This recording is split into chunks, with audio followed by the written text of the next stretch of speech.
The 93X Half-Ass Morning Show podcast is sponsored by Standard Heating and Air Conditioning. Winter's arrived, and with the holidays around the corner, it's the perfect time for Standard Heating's Black Friday Comfort Countdown specials. And right now is the time to become a Smart Club member and get your furnace in top shape before winter comes. Visit standardheating.com today. Comfort you deserve since 1930. The 93X Half-Assed Morning Show. 93 Coast to coast on this Veterans Day, we're remembering the sacrifices of U.S. service members. I was involved in Vietnam when we first arrived. We could see the explosions off in the distance. Concussion grenades knocked me out, and I was unconscious for quite a while. Then they threw another grenade in, and this one knocked me down. Today, Veterans Day, as we do every year, we take that moment to embrace the gentle heroes of Vietnam and of all our wars. Thank you for your service.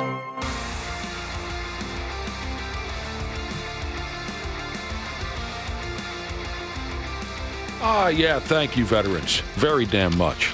And welcome, everybody, to the 93X Half-Ass Morning Show. Hell, I already got a text message here, Josh, from Big Rig Fenders Jesus, who said Happy Veterans Day, and he'd like to remember his great-grandfather on his mama's side, who was a Korean War vet. That's very nice of you to say. Yeah, that is nice. Big Rig Fenders Jesus.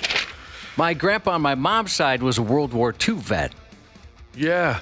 And he had an interesting story. You know, I'd asked him, of course, I was very curious about his experience. And he's like, you know, I was trained to do this, and they didn't need that anymore.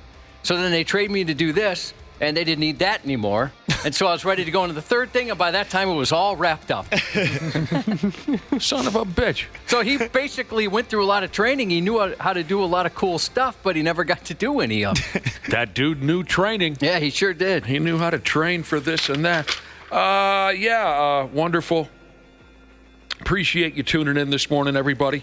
Hope you had a fantastic weekend. I mean, just a fantastic. The Vikings were a well-oiled machine yesterday. Oh, what an ugly game. So good. Hitting on all cylinders. I've heard this said before. I've heard it said like this, Josh. Surgical-like precision on offense. My goodness, they should not have won that game. Oh, it was a beautiful game. We should never talk about it again. I mean, I remember thinking, well, at least the Jaguars suck. You know, I mean, with all these turnovers, It was ridiculous. 3 interceptions. 4, actually. 4. You can win a game. Well, 3 and kind of 4th, yeah. Yeah. 4. I mean, just because it got called back for a penalty doesn't mean it wasn't. It doesn't go into the books, but that was an intercept. Got a text right here, right away. Good way to look at it if you're a Vikings fan. This text says, quoting the late Jerry Burns, you can win a game in many ways. And the Vikings proved that yesterday. But they don't ask how, they ask how many. The best way to win a game is when the other team sucks so bad you can perform that poorly and still win a game. That's right. Did we get a touchdown? No. No touchdown. No, we got the brand new Neither did the Vikings. Got the brand new kicker. Yep. They got a kicker. He did. Well, he's got a soul patch. He does. Our kicker has a soul patch. Hell yeah, he does. Well, no wonder. He's bringing it back. No wonder it's. I rocked that for a while. Yeah, you did. It was terrible. It was awesome. We'll get into the ball game with Randy Shaver and Brad Ryder a little bit later. We expect an in-studio visit this morning from our pal, Dr. James Parnell. Hey, you know, he has a connection to us, and on Veterans Day, that's when I met him. Oh. It was a Veterans Day bowling event for charity, and he came up and said, hey, how would you like a radio doctor? And I said, do you know one? And he said, it's me. And that's it. So it's a bit of an anniversary, too. It is, yeah. That's wonderful. We expect a visit from Dr. P. Later on this morning. You can contact the prick around 8:20, somewhere's in that neighborhood, if and you have a health problem that you're worried about. You know, no fun to be sick come holiday season. Dr. P will try and keep you going so you don't miss any of the fun here in a couple of weeks. So that's what's going on by damn today. Did you have a terrific weekend, Josh? Anything you'd like to tell us about? No complaints. Good. Nothing too exciting. Good. How about yourself? Very little excitement. Very little excitement. But that's okay. That's okay. You know, weekends we like to watch television. Sure. Did some of that, and then talked to you yesterday, which was the highlight of my weekend, obviously. We like to keep it going over the weekend. You got to keep it going. Got to keep it going. The 2-minute conversation you and I had yesterday, you can definitively say was the highlight of your weekend? Yeah, easily. Well, by God. Without a doubt. That makes me feel good. We were only on the phone for a couple of minutes. That's all it took. That's all I needed. I enjoyed it as well. So Dr. P is going to be swinging by later. Digestive health is important, isn't it, Josh? It is. I've actually got a buddy who will be pooping all day today. He's getting his He's getting his butt checked. They're going to scope that tomorrow. Ain't no thing. I scheduled my next colonoscopy for next May. It's so easy to get in and get one of those things. Do you just do it for fun now? No, I enjoy it. No, Sure. They found some things, didn't they? Yeah, they found a few polyps. They took them out, and he said, why don't you come back every 3 years? My God, has it been 3 years since you and I went in? Well, it will be next year. Next May. Well, that's whatever, 6 months away. Mm-hmm. So it's been 2.5 years since you and I got backdoored right around the same time period. I can't believe that much time has gone by. Yeah, I know. What the hell? I can't It seems wait. like it was 6. It seems like it was 6, 8, 9 months ago when we originally went in and we had all these conversations on the air about the process. Wow. Okay, you have a friend who's undergoing his first this week. Yeah, today's the day. Today is the day. Yeah, okay. I'm sorry. Today's prep day. I had to ask him yesterday. We were going to get together. I'm like, well, what time do you start pooping? Because that's going to help, figure out when we can get together. So that'll be tonight. You wanted to be there when it happens? No, when the show starts? I wanted to be there. I don't want to be in the bathroom with him. I cannot believe it's been 2.5 years since we had our first adventures at the colon doctor. But I guess that would make sense. I'm 3 years old now. I got in there right around when I was 50. F me. Time goes ripping by. There's a new report on bathroom habits at work specifically. There's a new report I'd like to share with you on bathroom habits at work. Some people are spending a lot more time in the can than others. Sure. I mean, I'm the type of guy, when nature calls, I don't care where I'm at, I'm not bothered. I've said it before, I'll say it again. If all else fails, I'll remove the hat from my head or yours and use that as a toilet if I have to. And I will do it in a room full of people. I don't care. 1 in 12 employees, so that's not a lot, but 1 in 12 employees claim they've never coiled one at work. 34% of those people are scared to do so. Never left one log at work, ever. I know some people who won't, home bowl. Yeah. Yep. I know people who won't do it anywhere other than home. And much less just work. That is so bizarre to me because the first thing that comes to my mind is, what are you, an Olympic athlete? How do you have the choice? Do you see what I mean? Oh, you could be like Josh and, has issues where he'll go a couple days without having to release one. Well, this is different, right? This is different. Because you got to go and you refuse to go. Right. And I suppose maybe for folks that just don't want to do it at work, they find their nearest KFC or something like that, or public library. They've never used their work toilet. And again, some of it is out of straight up fear. So it's not constipation or anything like that. You have to go and you just choose not to. So that's my question. How in God's name do you have, what are you doing? What does your body have that mine doesn't, to where you can just refuse your body that, what's the word I'm looking for? That release? Act, that release.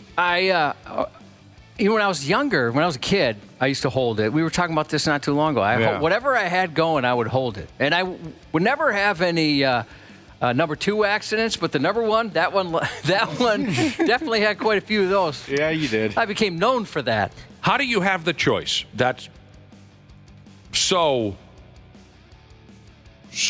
outside of how I operate. Nearly 1 in 5 folks at work refuse unless it's absolutely necessary. They'll hold it all day and wait until they get home. I would say overwhelmingly people texting in right now, and thank you for your text, by the way, are saying that they like it because they get paid to do it. Mm-hmm. You're on the clock. Right. I've heard that slogan before. What is it again? Pooping on company time. Boss makes $1, I make a dime. Something similar to that. Right. They enjoy it. It's kind of an FU to the company. And plus, you can also pretend like you're in there taking a deuce and you're just not doing a damn thing. I used to do that a lot at my old warehouse jobs. I would just get tired of being on my feet and just pretend, oh, God, yeah, my stomach's really acting up. I just sitting there in the dead silence and do nothing. It felt wonderful. More anxiety than Hair Jesus said if you refuse long enough, you hold it and it eventually goes away. I remember that as a kid, too. And then you wonder, where did it go? Come on. Well, okay, when you were a kid. Yeah. When you were a kid, I think I can remember that was achievable. As an adult, that's not achievable, especially if you drink and eat terrible foods, which all of us do. Well, most of us do. As an adult, how in God's name do you have the choice? Okay, I have a raging turd on deck, and I'm just going to refuse it? Well, your abs must be beautiful. Something is... You're built in a way that I'm not familiar with. I've seen you in a panic where you weren't able to leave the studio, and you're like, "Oh God, no, please not now, Tommy." You try and reason with your tummy. I step in and talk to your stomach. Yes. And try, because it's always like around 7-ish. 7:30. Yeah, your stomach just drops. Yes, it does. Maybe it's the anticipation of talking to Randy Shaver. I don't know what's going on, but things have greatly improved. They really have. My overall health has greatly improved because that 7:30 panic, stomach turning over that you described, it was kind of a 50-50 shot at that point, whether I had to race out of the studio or not. As I've gotten older, it can be uncomfortable, but I can't remember the last time I just had to buck wild race out of here. There was one time at work where I was holding it. It was right out of college. I was working at a small rental car joint. There's only 4 of us in the whole office. 3 guys, 1 beautiful girl. And I knew that she had to go run somewhere at like noon, say. And it was on the schedule, so I was waiting until she left because we just had this tiny little thing about the size of the studio and just a one little stall bathroom. And I didn't want to do what I had to do with her present. So she gets her purse and her keys, and she heads out to go run this errand for work. And all right, I'm in the clear. So I head on off to the bathroom, and I unleash hell, and I take my time with it. And then I I flush, I wash my hands, I walk out, and she's standing out there waiting to get in the bathroom. And she goes, oh, I just thought I'd go to the bathroom before I make this errand. And she had to walk in there after what I just did in that bathroom. And, oh, man, my soul died that day. Did you say anything to her? Like, dude, that wasn't me. I don't know what happened. I don't know what happened. I think I would have thrown that out. Like, that was not me. That was awful. Well, the problem is I had been in there for about a good 5-6 minutes, And I guess she 5-6 minutes. Wow. She had walked out and then immediately was like, oh, I should go to the bathroom. And she goes back and sees that the door is locked and I was in there. And just tell her you passed out. Oh, so bad I passed out. I don't know what one of the other 2 guys did in here.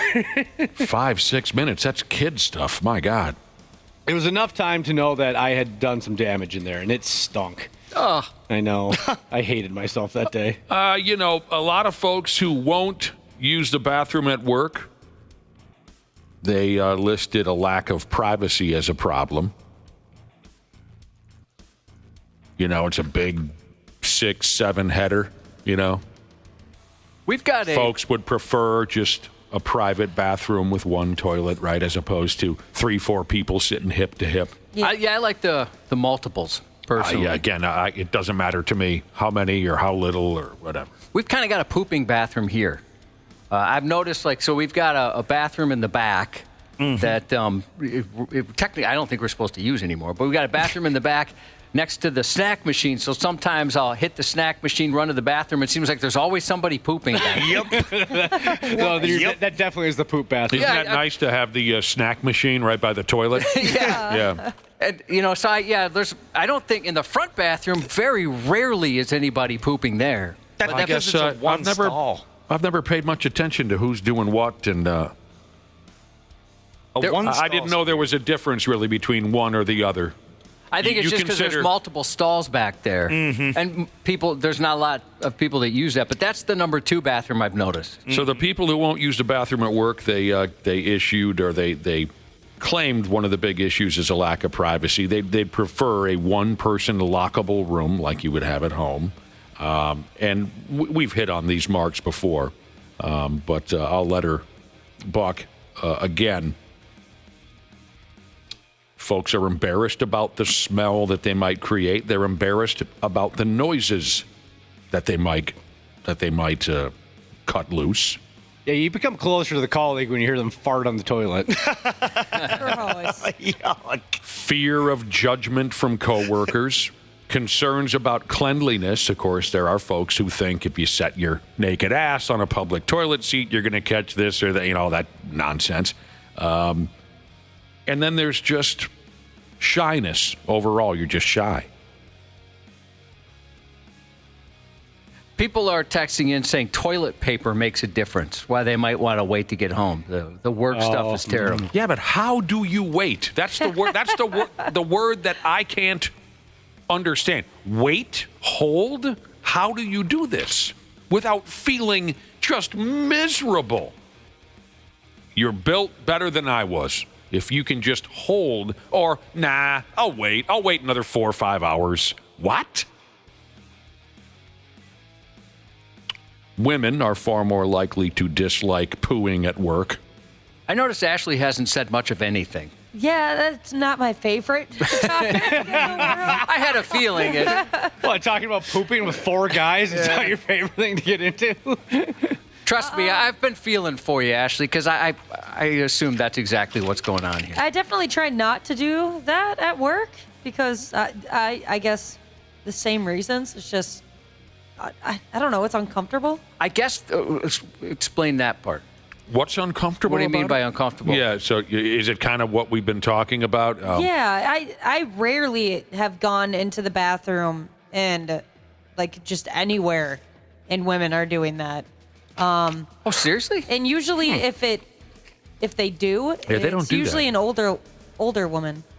Yeah, So like the they're older more you get, so they're more comfortable. They're like, I don't care. well, and the less control you have, I think, as Yeah. you get Yeah, older. Sure, they're more comfortable. Yeah, the older generation, they don't think about things like this.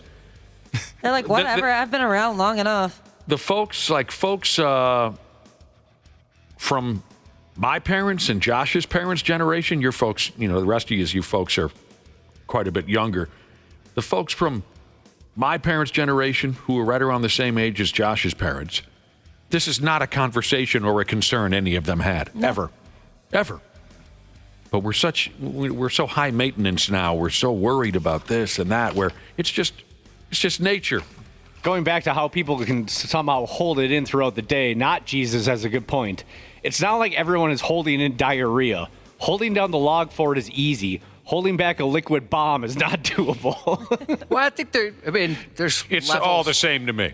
There's certainly levels. Yeah, obviously there's extreme cases, but it's all the same to me. Holding it in and waiting, I can't understand it. What do you think? What is this? I'm sorry, one more time on that topic. HVAC delivery, Jesus.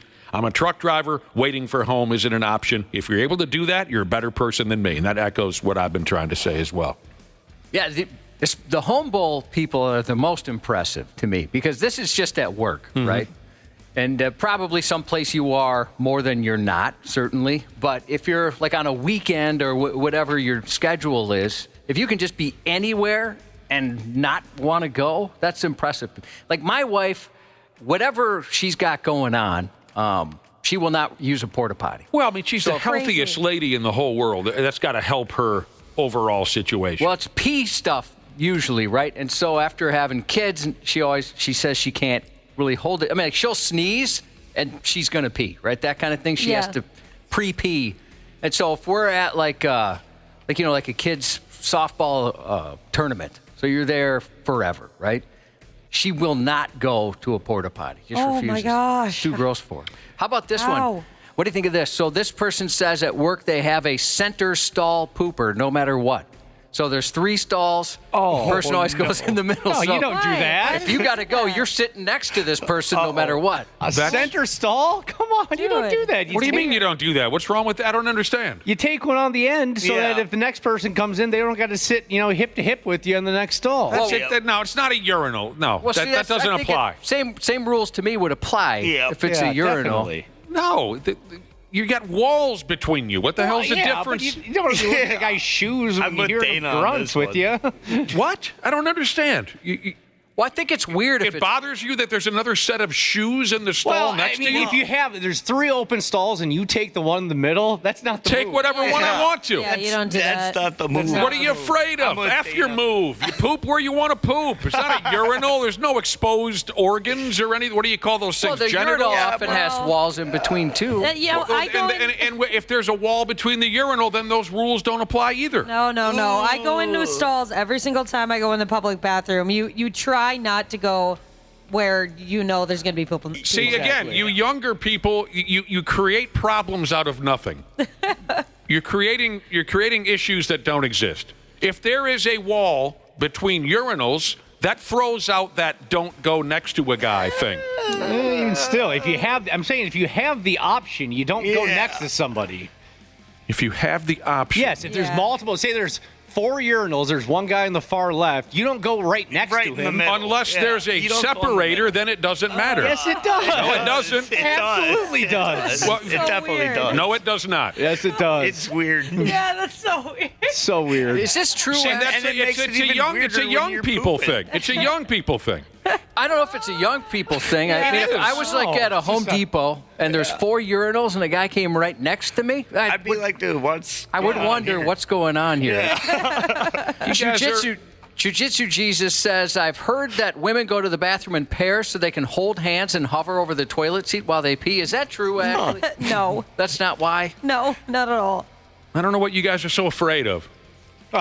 Getting splashback if somebody else is pee on my feet? I guess now we know who's the middle pooper. Yeah. I got no problem being the middle pooper. I don't understand that at all. And what the hell are you afraid of? Splashback? What? You never gotten pee on your feet from another guy? Grow up a little bit. It happens. And it's disgusting. And if I can avoid it, I will. Of course it's disgusting. It's just, I don't know. It doesn't really bother me. Okay, I'll come pee on your feet sometime. Well, now you're just going to directly pee. If you directly pee on my feet, I'm going to choke you to death on the floor of the bathroom. Yeah, that's different. Jesus, you young folks are so afraid of every damn thing. Not a middle pooper. Fine. But you I got would that if spot. that's all you got. Yeah. Yeah, I guess. All right. What else is going on around here? What did I say earlier? Dr. P, Randy Shaver, Brad Ryder. And I can't think of another damn thing. But, again, credit to you folks who can hang on to it. Yeah, it looks like most people will go at work, according to the text here. Mm-hmm.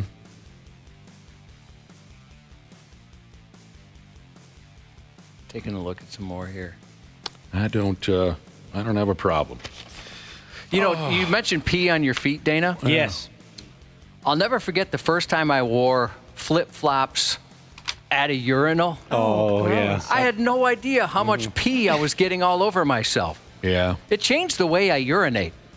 I don't know. My feet are such garbage. I think it'll benefit me in the long run or something. You know what I mean? I aim a little different now. I mean, I didn't really care. I didn't do anything about it. I didn't wash them or anything, ever. No. But it was kind of a surprise. I didn't wash them ever. Yeah. Neither have I. Yeah, maybe it's good for your feet. All right, what a crowd we got out there. Monday morning, we got a full week to put in, so we might as well take a little break ski. Stupid news should be on the way here shortly. Appreciate it. Be back in a minute here on the Half-Assed Morning Show. There's a douchiness to them. The 93X Half-Assed Morning Show. It is that time of the year at Standard Heating and Air Conditioning. Winter's arrived, and with the holidays around the corner, it's the perfect time for Standard Heating's Black Friday Comfort Countdown specials. And right now is the time to become a Smart Club member and get your furnace in top shape before winter comes. Schedule your tune-up, boost your indoor air quality, or grab huge deals on a new system. Do not wait. Visit standardheating.com today. Comfort you deserve since 1930. When you have sports mixed with your pop culture, along with humor and celebrity interviews, your earbuds are enjoying The Rich Eisen Show. The NFL's Dan Campbell, head coach of the Detroit Lions. You got a good Parcells story, Dan Campbell? Man, I got a million Parcells stories. I'm going to be a star. I'm going to go to Dallas and start. Bill tells me straight up, I'm just telling you right now, he goes, we really like you. Man, you fit here, but you're a backup. I was so heated. You know what? Yeah, I will come here and sign as a backup just to prove you wrong. It's like a mind trick. Search for The Rich Eisen Show on YouTube or wherever you listen. Stupid news on the Half-Assed Morning Show. God dang. Oh, there's lots going on around here, isn't there, Cubby? It's kind of a busy day. Football season does that to you. It's friggin' busy around here. I got this going on, that going on. We were talking earlier about using the bathroom at work.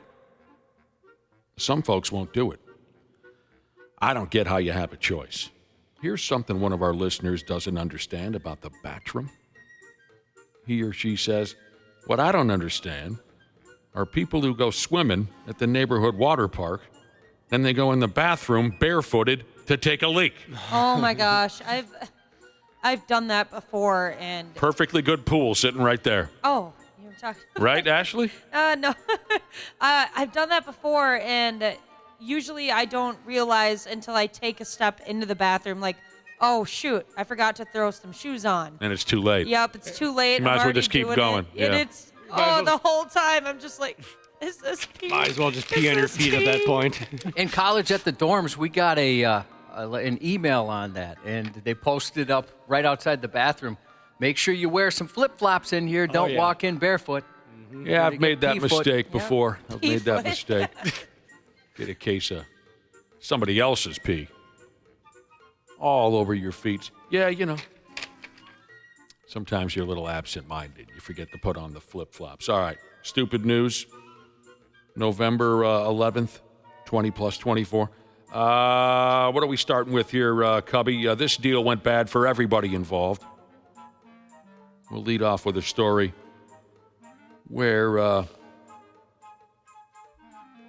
everything went bad here.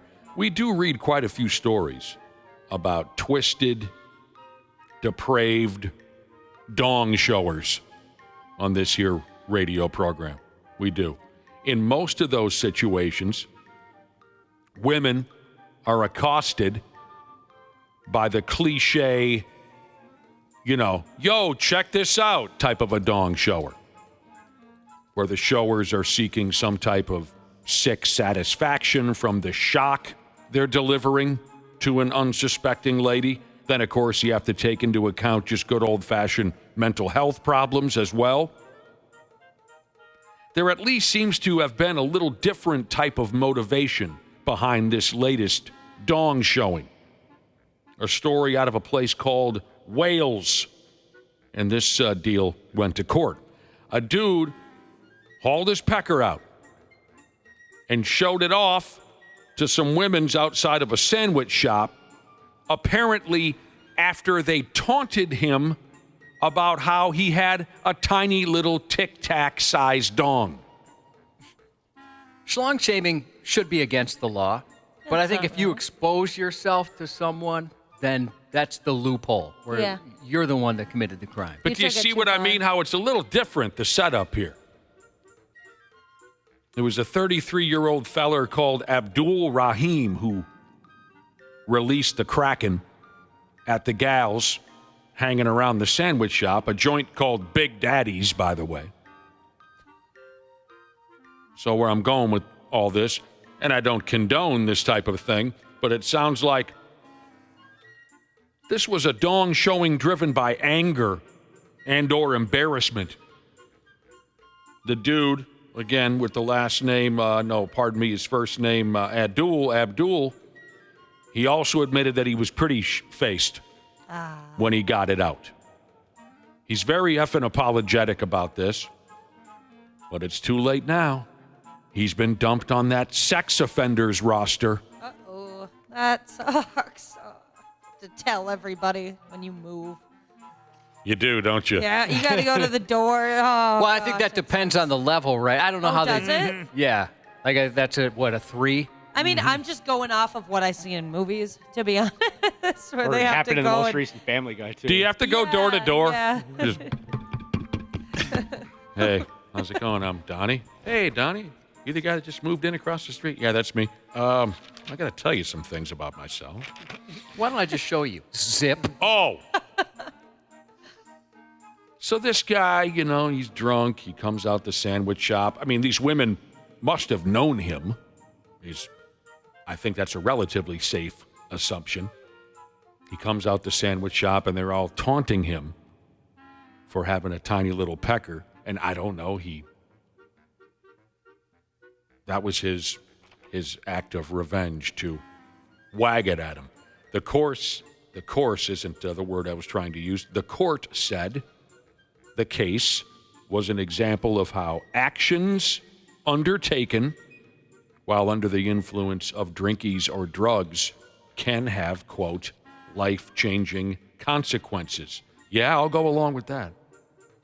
That's life-changing when one day you're just Abdul Rahim and the next day you're Abdul Rahim on the sex offenders register. That changes things quite a bit. Yeah, you don't want to see your name on that, that's for sure. Dong showers. I was thinking, Ashley, about what you said. We've had, the city has sent out, if in a neighborhood, right? The city will say, hey, just so you know, a sex offender moved into your neighborhood. But we never had somebody knock on the door. I don't know what I'd say. Congrats. I think I'd end up just shutting the door in their face. What else are you going to do? Like it's a politician at the door? Same type of thing? Just, okay, thanks for letting me know, pa-poom, and you shut the door and you lock the door. Wait a minute, so you've gotten that phone call? Email. Or, maybe I shouldn't say, was it an email? Some alert, some sort of electronic alert from the city. You've gotten that too? Yep. And do you have any idea, Josh, I'm sorry if this is a ridiculous question, but do you have any idea how close they have to be to you in order to warrant that email or phone call? I couldn't tell you, but Okay. I can say we've actually had it happen twice.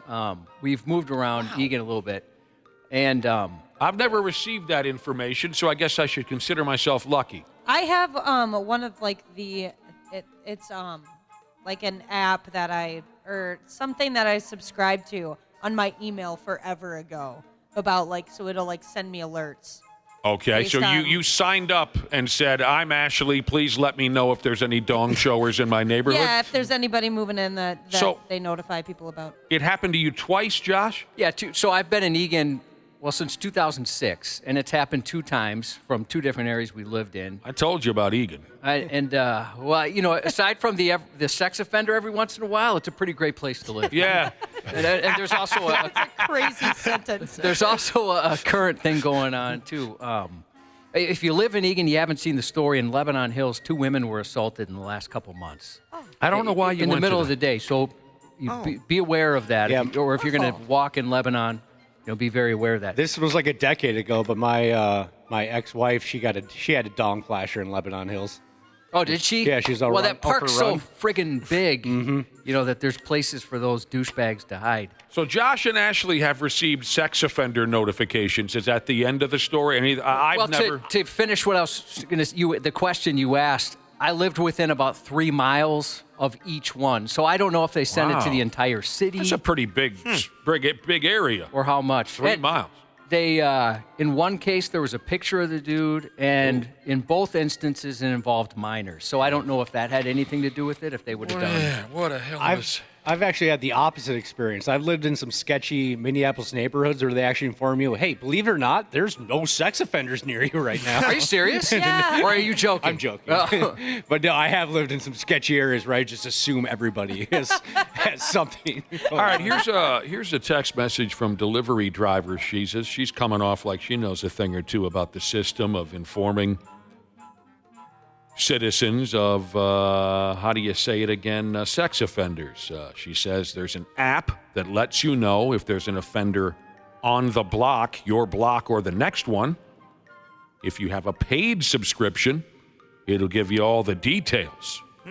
The free subscription says it's just X miles away. If you hand them a few more dollars in trade, they'll give you all the details. This is what he did. This is where he lives. This is what he looks like. That's important, and that's important information. In one of the No, you go ahead.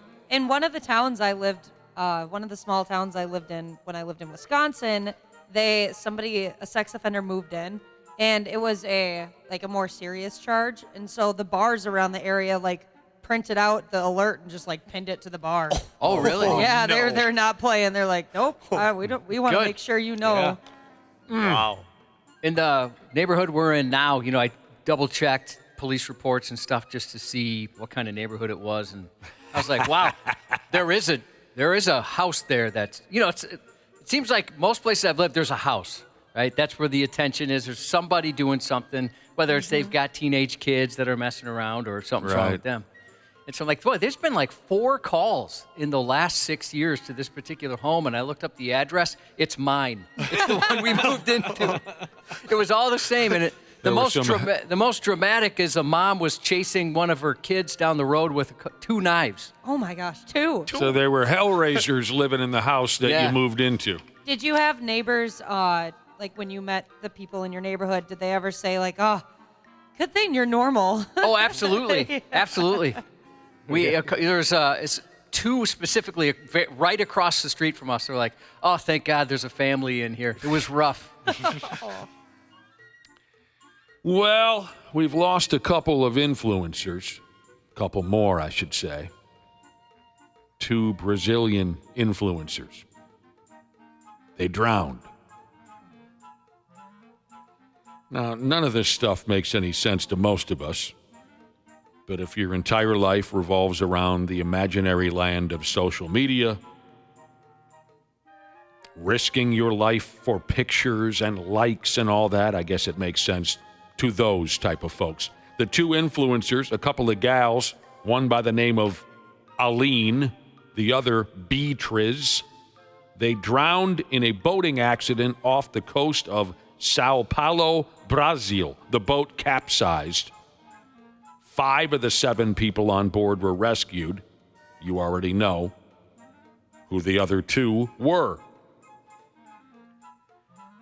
So the word is, despite it being rough waters out there off the coast, and the boat's captain warning the influencers, the 2 women's declined to wear life jackets, quote, because they were taking selfies and because the life jackets would get in the way of their tanning. No. I mean, that's true. Yeah, I've definitely had that thought before on a boat, but... Oh, have you really? Yeah. But so if the waters were real rough, I mean, would you go, boy, I don't want to get a weird tan line? No, not in that situation. According to the story, one of the gals didn't know how to swim. The accident happened, again, off the coast of Sao Paulo, Brazil, wherever the hell that is. The accident happened in a region of the ocean, or the water, whatever you want to call it, in a region known as the Devil's Throat. Hell, I'm wearing a life jacket. I would wear a life jacket. I'm not going there. If I'm in an area called the Devil's Throat, even if I'm on dry land, I'm wearing a life jacket. Mm-hmm. That is terrifying. What? A lot of history down that route. Word is the boat got smoked by a big fat-ass wave. Everybody on board went into the drink. The captain tried to help everybody, but obviously one man can't save 7 effing people all at once. So once again, Josh, selfies and the need for social media glory outweighed safety and common sense. We're losing that battle, and a couple more influencers met their maker. So as we talked about earlier, today is Veterans Day, and thank you to our veterans. Can you imagine, like we were talking about some family members who served, and my grandpa, World War II vet, I can't imagine telling him how people are dying today. Right. I'm trying to take the perfect picture. And it is He wouldn't be able to understand it. Oh my gosh. And it's kind of nuts how often it happens. Right. I I mean, it seems like, well, that's probably only happened once or twice, right? Yeah. But no, worldwide, it's a problem where sometimes governments have to step in and say, hey, this particular area especially, you gotta stop taking pictures. People are out of their minds. Oh, Josh, my grandfather would be so confused. Wait, this is the nation I defended? Hold on a second here. Mm-hmm. Now, I can't say that I've ever heard something like this afore. Says here a severely ill Chinese man on a hospital gurney was wheeled by his family into a local bank in order to verify his identity for a money transfer. Gross. Did everyone follow the words that have just spilled out of my yapper? Yep. Gross was the thing that you said out loud? How does gross come into play? She doesn't like old people. No, them. Oh, I don't either, but... taking advantage of his. Well, no, that's not the story. You thought they were taking advantage of the guy? Yeah, that was my first thought. Yeah. No, I understand, but that's not the story. At least that's not what's presented to me. You never know what deep, dark secrets might be. I'll explain. But can you imagine seeing that when you're in a bank lobby to cash in your coin jar? You know, what's the nearly dead guy doing here? His family wheels him into the bank while he's on a gurney in order to verify his identity so his family can pull some money out of his account. A video's been circulating on Chinese social media. I didn't look at the video, but in the video, you can see a woman struggling to push the dying man into the bank. And apparently, she was told the only way to access his account was to confirm his identity in person. So the word I got from the story is that the bank was being difficult pricks about this. The lady tried explaining to the bank manager that the account holder, the old-timer, was hospitalized due to serious health issues, but the bank more or less said, sucks to be you. Gotta have him in the building, or we can't make the money transfer. The lady and the rest of the family, according to the story, had no choice. They needed that cash to care for the poor bastard while he's laid out there in the hospital. We need some money to take care of this guy. He's in the hospital. Got to bring him in. The bank said you can bring him in with an ambulance if you want. That's cold-blooded right there. Yeah, that's it. All the cash would go to that. The family said, yeah, we can't afford an ambulance. You dicks. So they went on over to the hospital. They snatched the old geezer up, tossed his carcass onto a gurney, and pushed him to the bank. They didn't put him in a car. They couldn't. Gurney doesn't fit in their car, so they pushed his ass across town to the bank. Now, that would also be interesting to see in person. I'd probably call the police. I'd be so confused. Wouldn't you be confused? Like somebody's stealing a sick person. If they're just pushing them down the road. Yeah. I guess they got the money, but damn, the nearly dead guy must have been confused as all hell, too. Yeah. When they were loading him up in the hospital, wait a minute, where am I going? To the bank? It's not a fun field trip. And he's just rattling all the way, down the sidewalk, just go. Oh, geez. He's huffing in, motor vehicle exhaust, and it's hot, cold, raining, whatever it might have been. Well, what am I doing out here? I'm about ready to check out. Yeah, it's pouring rain, sleet. Only 43 more blocks to go, Grandpa. We're almost there. Doesn't it seem like the bank might have been able to send somebody over just to the hospital bed? Dude, I don't know how they operate. That's the guy. I don't know how they operate over there. Tough bank. Tough bank. Hey, you want to sponsor our youth hockey team in town? Something tells me the bank would make that a problem as well. Oh, yeah? How good are they? Bring the team in. I want to see them operate before I sponsor the youth hockey team. Here's something also a little different that I guess that would stand to reason in a stupid news report.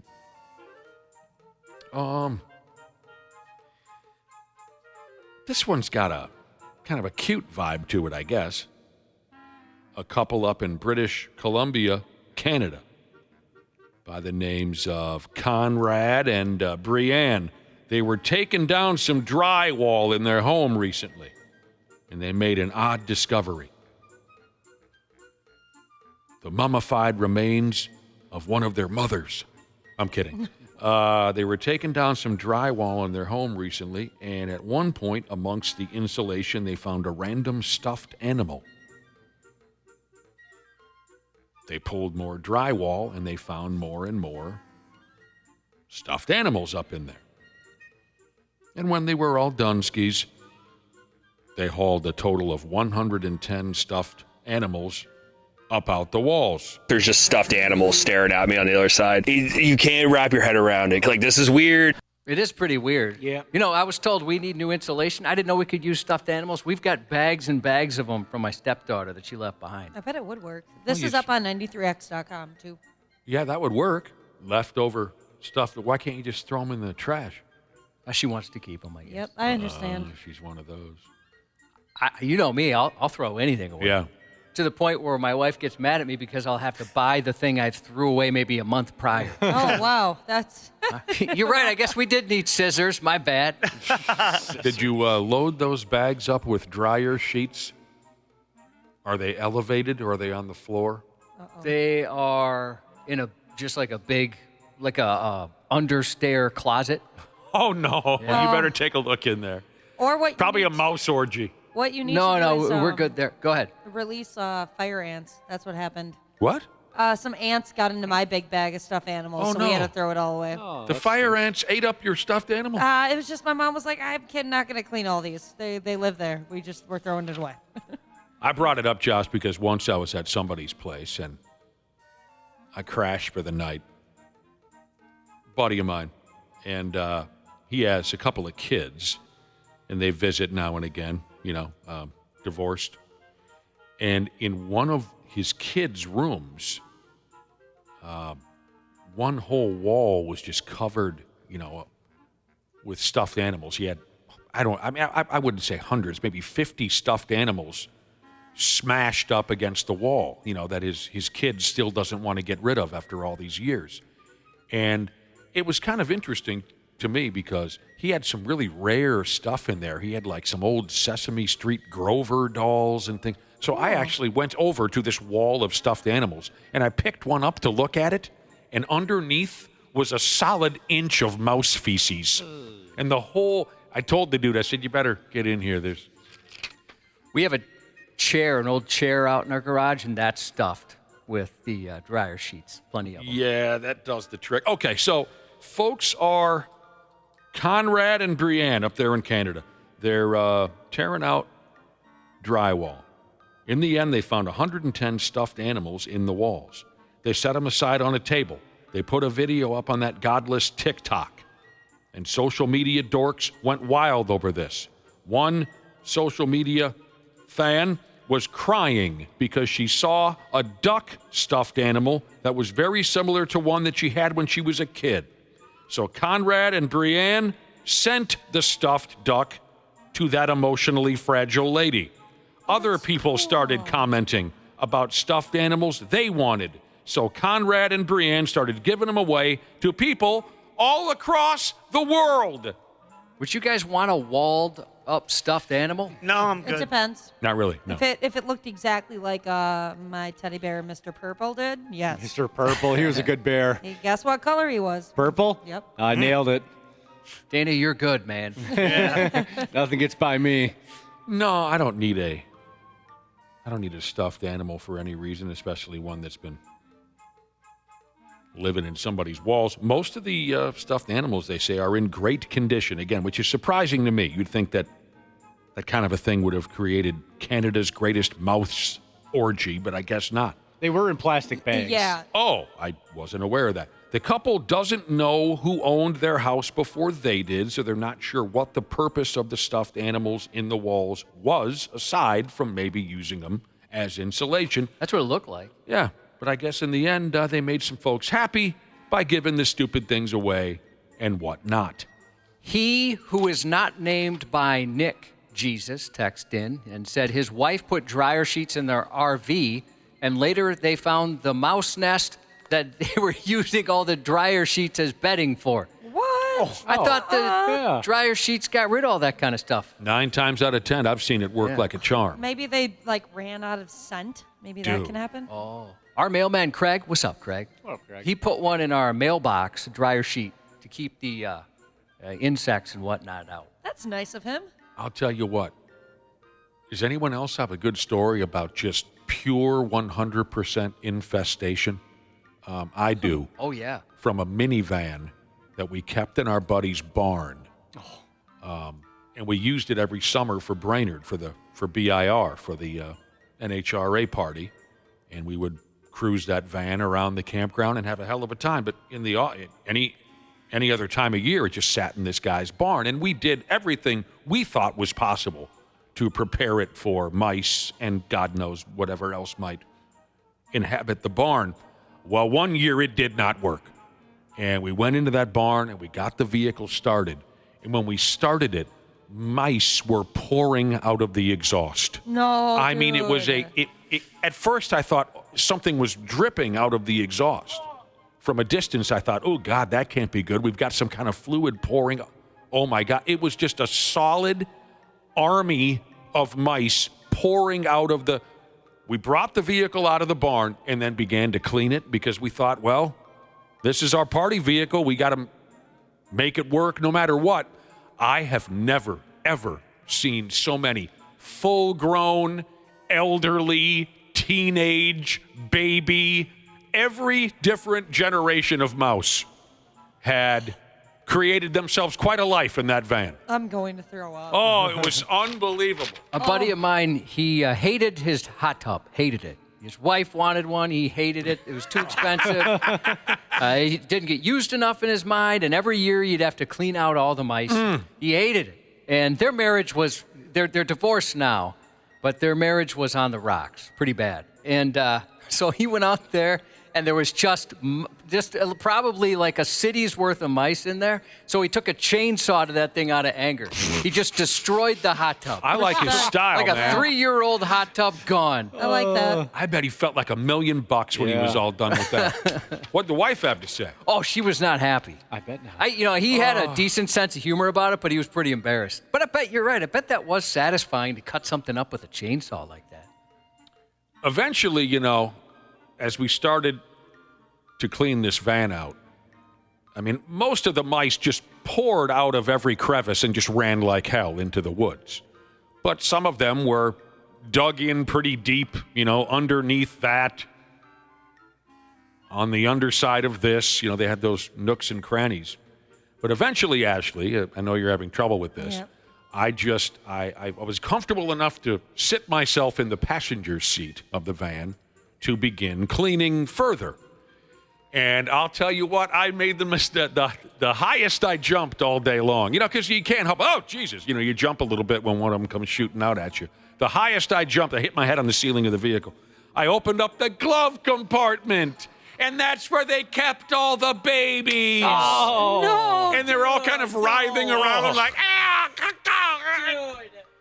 the babies! I screamed. That's where they kept the babies. Dude, just flamethrow that stuff. I found something out about a buddy of mine that day, that he much more sensitive than he puts out, what's the word I'm looking for? He's much more sensitive than he shows. Shows. Thank you. It's simple. Sometimes it's very simple. Displays, puts on, shows. Thank you. He really was mad at me when I at one point I just sucked up the babies with the the shop vac. And he said, "Oh my God, no, you don't do that."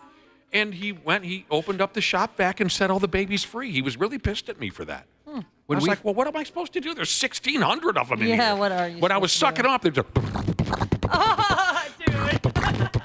And my pal freaked out. He thought I was just an animal. When we first moved into our house, we had a really bad infestation, really, really bad. And we found out it was because there was so much water damage that the framing was rotten, and they were just coming right in. So there was like holes just where you could see daylight. It was so bad. Sucks, man. And so one of the guys that was working on our house, I missed those guys being there every day. But one of them, he would send me almost daily, like he was posing with a fresh deer, right, that he had just killed hunting, with these different mice he would take out.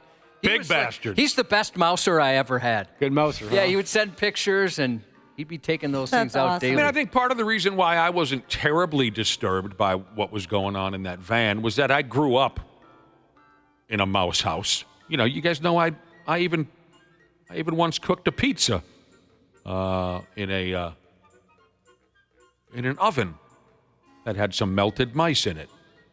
You know, whatever. That pizza's not going to eat itself. Yeah, Did you ever clean that thing out of curiosity? It was so long ago. I'm sure I did.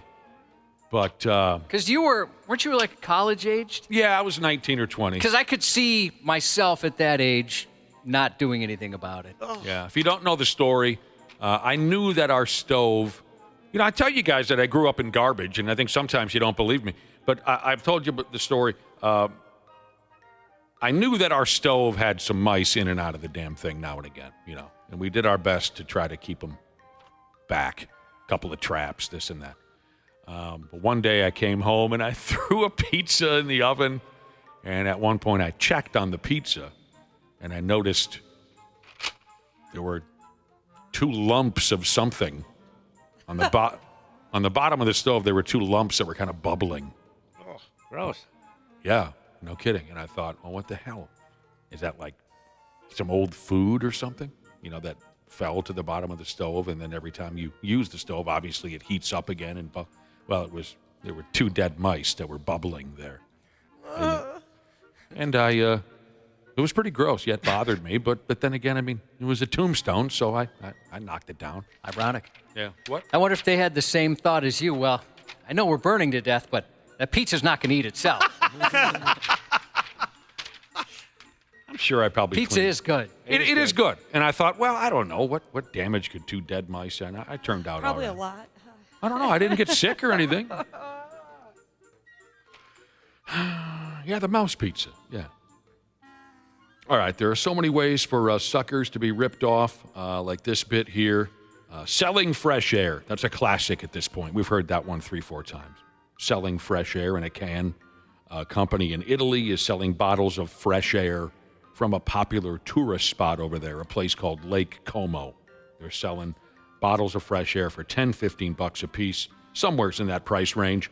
Each can is said to contain 400 milliliters of 100% authentic air collected from Lake Como. It's a very hip spot now, Josh. Very hip. Oh, it's beautiful. That's where all the young, beautiful people like that. Well, maybe you don't have to be so young.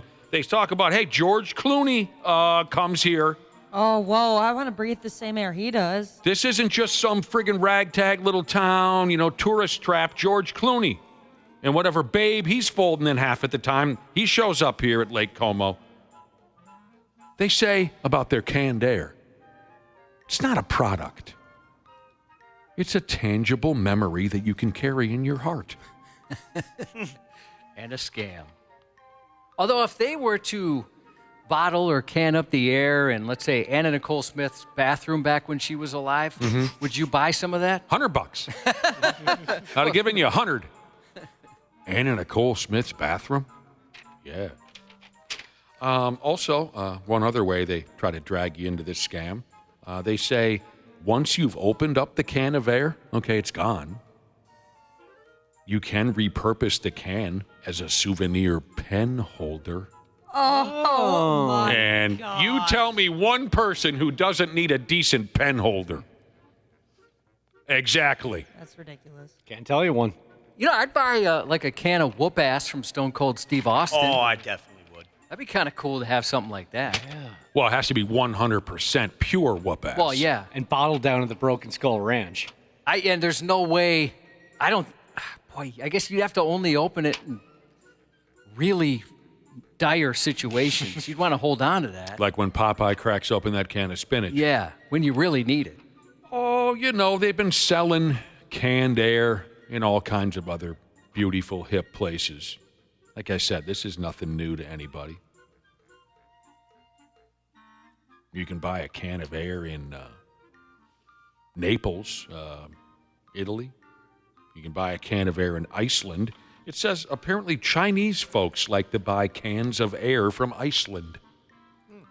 They get a lot of hits from the Chinese people. I don't know why. Air pollution in China? Maybe some Air pollution. Fresh air, finally? Yeah, I suppose. Rock and roll ain't noise pollution. Sure is not. That was a hit single from a Chinese band called AC/DC back in 1981. Sports on the 93X Half-Assed Morning Show. Extra man comes from Minnesota. Jones launches end zone. Closest man is a Viking. It is picked up by Bynum. What was the play? What was supposed to happen on the final Mac interception? If he didn't get hit, throw the pick. Yeah, I'm not going to go through the details of the play because you guys wouldn't figure it out. But we'll look at the tape tomorrow and we'll make those corrections. All right, that was Jacksonville Jaguars head coach Billy Peterson. What the hell's his name? Doug Peterson. Doug Peterson.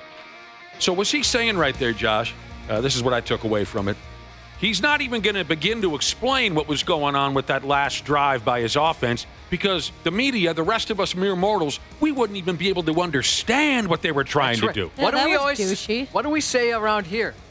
It's industry stuff. Inside industry, deep stuff. You sports reporters wouldn't get it. Right. That's a great answer, actually. Awesome it's a douchey answer, but yeah, I'd get into that. Whatever it is. Let's say you're really embarrassed about some sort of boner you committed on the field.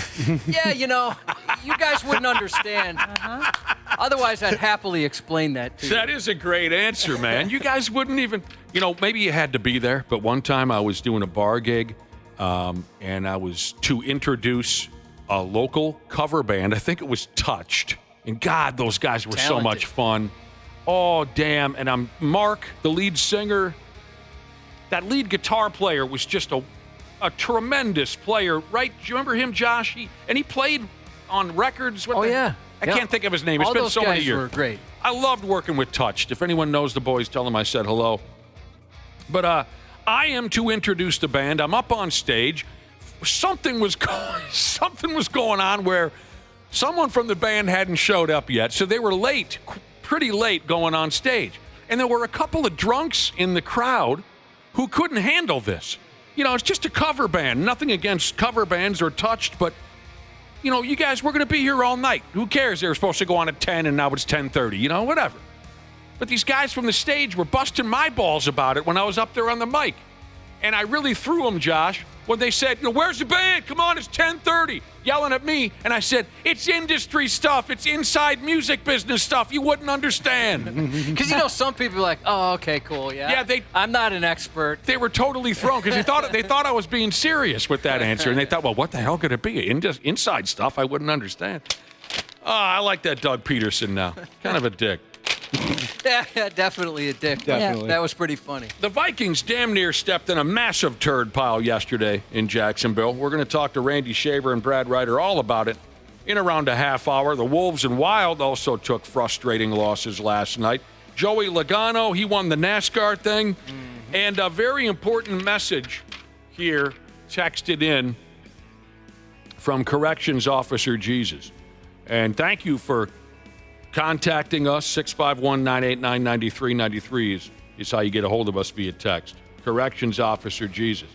He wants this announcement made, and I'm happy to do so. He says, I am currently hunting in Nimrod for the week. Oh, I know a guy who was supposed to meet another guy up in Nimrod once. Anyway, I am currently hunting in Nimrod for the week. If I text to us, Josh, he says, if I text the word banjo, it means the hillbillies are closing in and I need help. That's our safe word? That's the word. We'll be dude, we got your back, Corrections Officer Jesus. We'll be looking for that text word, and then we'll send someone up there to give you a hand. Hunting up there in Nimrod all week, he says. Lucky. That'll be fun. How'd you do over the weekend, Ashley? Oh, I didn't get anything. Womp, womp. Yeah, there's plenty of time left. We got to take a break. Josh's news is coming up next. There's a douchiness to them. The 93X Half-Assed Morning Show. It is that time of the year at Standard Heating and Air Conditioning. Winter's arrived, and with the holidays around the corner, it's the perfect time for Standard Heating's Black Friday Comfort Countdown specials. And right now is the time to become a Smart Club member and get your furnace in top shape before winter comes. Schedule your tune-up, boost your indoor air quality, or grab huge deals on a new system. Do not wait. Visit standardheating.com today. Comfort you deserve since 1930. Welcome to Talkville, the ultimate Smallville rewatch podcast. Lionel Luthor stops by the Kent home. Is that Seinfeld? What is the deal? Trying to blackmail her for the footage. Come on. He sees an envelope and goes, we must be getting blackmailed. He's behind it, the whole thing. He's not. He is. He made her think she was being blackmailed. He's the one that... Oh, I didn't get that. I was surprised. Yeah. That was a great scene. Interesting things of note. Talkville, wherever you listen. Half-assed morning show. 93X. This Veterans Day, we honor the many veterans who have fought to keep us safe and free. They went not for conquest and not for gain, but only to protect the anguished and the innocent. To our nation's veterans, for all that you do, thank you. Today is Veterans Day, an annual day of observance to our well-deserved gratitude and appreciation to those who have served. Originally called Armistice Day to mark the end of World War I, the holiday was renamed Veterans Day after World War II and the Korean War to recognize all veterans.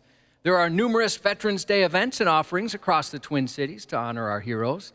The official State of Minnesota Veterans Day program begins at 10 a.m. at the Minnesota National Guard Ben Franklin Readiness Center in Arden Hills.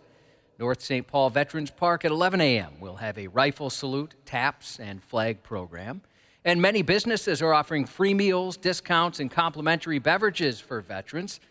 Here's a few. Activate, the high-tech game rooms that recently opened in Roseville and the Mall of America.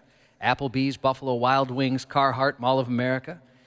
Caribou Coffee, Chili's, Cracker Barrel, Crooked Pint Ale House, Devani's, Denny's, Dunkin', Famous Dave's, Golden Corral, IHOP, Lift Bridge, Margaritaville, Minnesota Zoo, Olive Garden, Perkins, Raising Cane's, Red Lobster, Sports Clips, Starbucks, Wendy's, and White Castle. Red Lobster? Yeah, and you can make a day of it. Yum. Yes, so all those are offering some deals for our veterans. There's plenty more on 93x.com if you'd like to take a look with specifics as well. We have a related shout-out I'd like to share. This person texts, can I get a shout-out to my grandpa, who passed away over the weekend? He was a World War II vet, teacher, and wooden boat builder. One of the smartest and best people I've ever met. The texter also said, thank you to all the veterans for your courage, dedication, and for keeping us safe at home and abroad. On behalf of 93X, of course, we echo those well-said sentiments and thank every veteran who may be listening this morning. A frustrated 31-year-old Floridian hit his breaking point, and it led to a dramatic false bomb threat because he couldn't log into his employer's payroll app and get paid. It was a payroll issue, and he couldn't handle it. The employee and a few of his coworkers from a Florida Department of Emergency Management contractor were there to help residents navigate polling location changes after the recent hurricanes. But according to witnesses, what should have been a routine day took a terrifying turn when the employee was seen in the parking lot making bomb threats. Just before 9:30 a.m., deputies rolled up to City Hall after reports the employee was threatening people's lives because he couldn't access his paycheck. Witnesses said he got more and more worked up, eventually threatening to blow up everyone. Oh. And when he went back to his vehicle and pulled out a black duffel bag, panic set in and people scattered. When questioned, he denied making any threats, and deputies didn't find any explosives, but the sheriff's office said they did have enough to charge him. The man won't have to worry about any difficulty accessing future paychecks, as his employer confirmed his next will be his last. Oh. Get a grip, will you please? I mean, that's got to be frustrating, especially if you need the cash right then. But, yeah, you could. There's a lot of levels between that initial frustration and making bomb threats. Yeah. A bomb threat to a Lakeville bank sparked a police and bomb squad response Friday morning. Lakeville PD got the threat around 9 a.m., targeting the Wells Fargo. Officers evacuated the bank and nearby businesses, calling in the Bloomington Bomb Squad and the MSP Airport Police Department's Bomb Detection Canine to help search the area.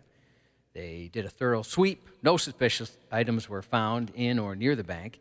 The investigation into the threat's origin is still active, but police said there's no ongoing public safety concerns. And as authorities were busy addressing the Busy addressing the bomb threat in Lakeville, a separate bank incident unfolded in Moorhead, where police swiftly apprehended a suspected robber shortly after the crime occurred. The suspect was apprehended only 30 minutes after reportedly stealing an unknown amount of money Friday. Moorhead PD said around 8:20 a.m. the bank reported an armed robbery. A man entered the institution, claimed to have a weapon, and demanded cash. Witnesses described the man to police and pointed officers in the direction he left. And in less time than it takes to get a pizza, the 44-year-old suspect was spotted at a nearby hotel and detained. The bank's money was reportedly found on his person, along with additional evidence in his hotel room. Didn't make it too long. They said he went that away. Yeah, and he did. They were right. A man's been arrested after a string of home invasion burglaries in Duluth in just over 3 days. This is very uncommon, and that's why we are so concerned. Not necessarily uncommon to see burglaries of garages or unoccupied dwellings, but when people are home and the person is that brazen, knowing that people are home to do this, that is incredibly concerning for us. What do you want from anybody in Duluth? What do you need, a fishing rod or something? The city's police chief and mayor shared a video on social media Thursday talking about a recent wave of break-ins on the east side of the city and asking everyone to stay alert. Later that evening, authorities announced they'd arrested a 58-year-old man suspected in the burglaries who was being held on several charges, including kidnapping. We're a community that backs our police, but they can't be everywhere all the time. We need you to be the eyes and ears, the mayor said. If something doesn't seem right, if something's off, call 911. More details should come out later this week. 58-year-old guy, huh? Yeah, just walking into people's houses and taking stuff. The Okaloosa County Sheriff's Office nabbed a 69-year-old man for impersonating a federal officer.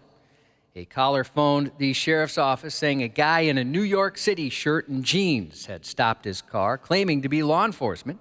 Meanwhile, the man himself dialed 911, insisting he'd stopped someone for reckless driving and was with the Office of Naval Intelligence. He was not. Deputies arrived to find his Dodge Charger decked out with blue and red lights parked behind the caller's car. When questioned, he tried passing himself off as a Navy Criminal Investigative Service officer, but the ID he showed looked like it had been tampered with, and it was. The caller told deputies the man had flashed a badge and gun, claiming to stop him for reckless driving. A passenger in the car backed this up, saying they'd seen flashing lights and heard a horn before pulling over, only to be greeted by a, quote, government agent act. NCIS confirmed the man was never employed as an officer. I've been pulled over by someone from the Navy? Yeah. The Navy's out there enforcing laws on the road, aren't they? I mean, I've never heard of that. And you know how cops pull you over by honking at you? All the time. Wearing New York City t-shirts. In Florida? Yeah. Oh, God, no, it's the Navy.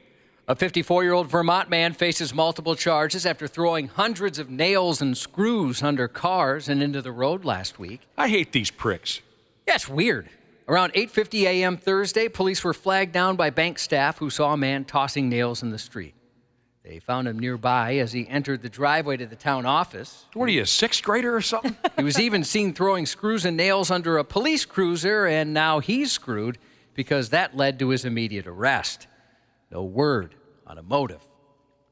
A 35-year-old Florida woman was arrested for shooting another woman during a live-streamed fight on social media over a disagreement over photos the victim had taken. The victim's family said she was a professional photographer, and the two were arguing about pictures she took of the suspect. The victim's aunt said someone went online and made a comment. Then another person went online and made a comment, and it went back and forth, spiraling out of control from there. Ryan, if you need to, break the window. Copy. All right, I'm just going to bust this window off. Yeah, that's what I was just about to ask. Someone had clip. I'm sorry. Okay. This, Nick watched my computer die over the break there. It did. Your computer died and then came back from the dead. It did. But it sounds like it's still struggling a little bit. Yeah, a little bit. I'll go to my backup computer. Someone went online and made a comment, and then the other person went online and made a comment, and then it was just back and forth, and it spiraled out of control from there. When a suspect saw the victim arrive at her home, she armed herself with a, quote, children's miniature baseball bat and a 9mm handgun. Whoa. The two fought in what police called a mutual combat-style fistfight, egged on by the suspect's friend, who was also arrested. When police arrived just after 7 p.m., the victim was found lying in the road with gunshot wounds. That all sounds pretty serious. Yeah. Yeah, it didn't go well. And it all started over photographs. Was this you mentioned that one of them was a professional photographer. Yes. So was this a situation where that maybe that professional photographer had a little edge to herself about that? It could be, yeah. They didn't specifically say if... You know, those are cute pictures that you took and everything, but I am a professional. It could be. They didn't specifically say whether the person who hired the photographer wasn't happy with the pictures or there's a squabble over money, but whatever it was, it escalated to this. And it was actually the photographer who drove to the suspect's house, and I'm sure her family wishes she didn't. You know, speaking of photographers, my pal Joey, I was just telling a story about Joey yesterday. Yesterday. I was telling everyone a story about Joey last week about how he's a snickerdick. Oh, yeah, that guy. Snickerdick. Joey, I've told you before, Josh, he'll put on a ghillie suit at 2 o'clock in the morning and just lay still in the woods for 14 hours until a wild animal walks by him, and then he'll take a picture of that animal. Oh, nice. He sent me a picture he wanted me to show you. You know what he took a picture of over the weekend? What's that? A lynx. Oh, he did? Sweet. Yeah, you want to see that? Yeah. That's Joey. Oh, no, you don't have to look at it right now. I was saying, I didn't. I'm sorry. I didn't mean to miss. Right now, too. No. I apologize. That's Joey there, and that's my Amor right next to him? You son of a bitch. I didn't mean I meant later on when we get some free time. I'm sorry I didn't make you want to get out of your chair there. Joey's not that good. A 103-year-old woman has a story to tell for the rest of her probably short life after an unexpected nighttime visitor broke into her room at a Michigan assisted living facility and bucked her brains out. Last Monday night, while she was peacefully resting in her room, a deer decided to crash in, quite literally. Into the old folks' home? Yep. God damn. Staff said a buck jumped right through her bedroom window. When officers arrived, they spotted the buck through a sliding glass door, but found it locked. With no other way to free the confused animal, they broke the glass and the deer darted back into the woods. Ryan, if you need to, break the window. Copy. All right, I'm just going to bust this window Yeah, up. that's what I was just about to ask. I'll break it. Get that door open and get inside. Yep. Fortunately, the 103-year-old only had minor injuries, but was taken to the hospital just to be safe. Oh, that poor lady. Yeah. She must have been terrified. That's awful. Absolutely, Oh, at first maybe she thought a gentleman caller. I've still got it at 103. A gentleman call. No way she anticipated that was going to happen when she signed up to stay at the old folks' home. No, and staff were completely confused as well. What do we do? Or maybe she said that to her children to guilt trip them. You know, thank you for leaving me at the old folks' home. Yeah. Anything could happen. A deer could break through my... Oh, no. A 20-year-old Miami man was arrested Wednesday after getting so upset at his brother for talking over some food while he was cooking. He stabbed him in the neck. According to the arrest report, things got tense between the two at home, leading to the man stabbing his brother in the neck with a kitchen knife. The now bleeding brother managed to run to a bedroom, but the stabbing sibling followed him, injuring the victim's arm and face. Police and paramedics arrived at the scene, and the injured brother was transported to the hospital in stable condition. The suspect initially fled, but was soon found hiding in a nearby tree after police established a perimeter. Once in custody, he explained he got upset when his brother was, quote, talking over the food, and also believed his brother was giving him attitude. My brother used to be like that when it came to food. Like if you even He'd like kill you? were within like 3 feet of his plate and you just like were breathing or talking, he would just go ballistic. He grew out of it, thankfully, but Anybody ever stab him?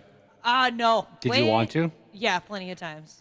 Is he just a major germaphobe in a lot of ways? He was when he was younger. So he's not a germaphobe anymore? Not anymore, but he's got a touch of that clean freak. A little bit of a clean freak. My brother uses more hand sanitizer than anybody I've ever seen. One of those, huh? He's always got it. Is that right? Slather it on. Oh, I haven't seen any of that stuff in a while, but I always enjoyed it. On Monday Night Football, the Rams host the Dolphins. Jesus criminy. Leonardo DiCaprio is 50 today. Demi Moore is 36 years too old for DiCaprio at 62. 24, isn't that his cutoff? Yeah. Once you're past 24, he's not interested. Happy 13th anniversary to number one white boy and his smoking hot wife. Happy birthday to a little member of the sisterhood, Mabel, who turns the big 03 today from Printing Jesus. Another thank you to our veterans this Veterans Day, and that's 93X News. Randy Shaver. We also recovered several gerbils inside his pants. On the Half-Assed Morning Show. From Minnesota, Jones launches end zone. Closest man is a Viking. It is picked up by Bynum. Cameron Bynum trying to seal another game, and he comes up with another takeaway. It might not be the prettiest of leads. It might not be one we'll hang up, in the offensive unit room, but it'll definitely be one that, as a team, we're learning we can win a lot of different ways, especially when one phase picks up the other, or two phases pick up the third in regards to how we need to win. Did you hear what he said there? Randy Shaver, you want to do the bit? Kelvin O'Conrad there said you can win a game many ways. Many ways. Thank you, Jerry Burns. That's many right. ways. You dirty bastards. So nice to have you both with us this morning, Randy Shaver and Brad Ryder. Hello, Brad. Good morning. What's going on, Brad? Brad. Not much, Nick.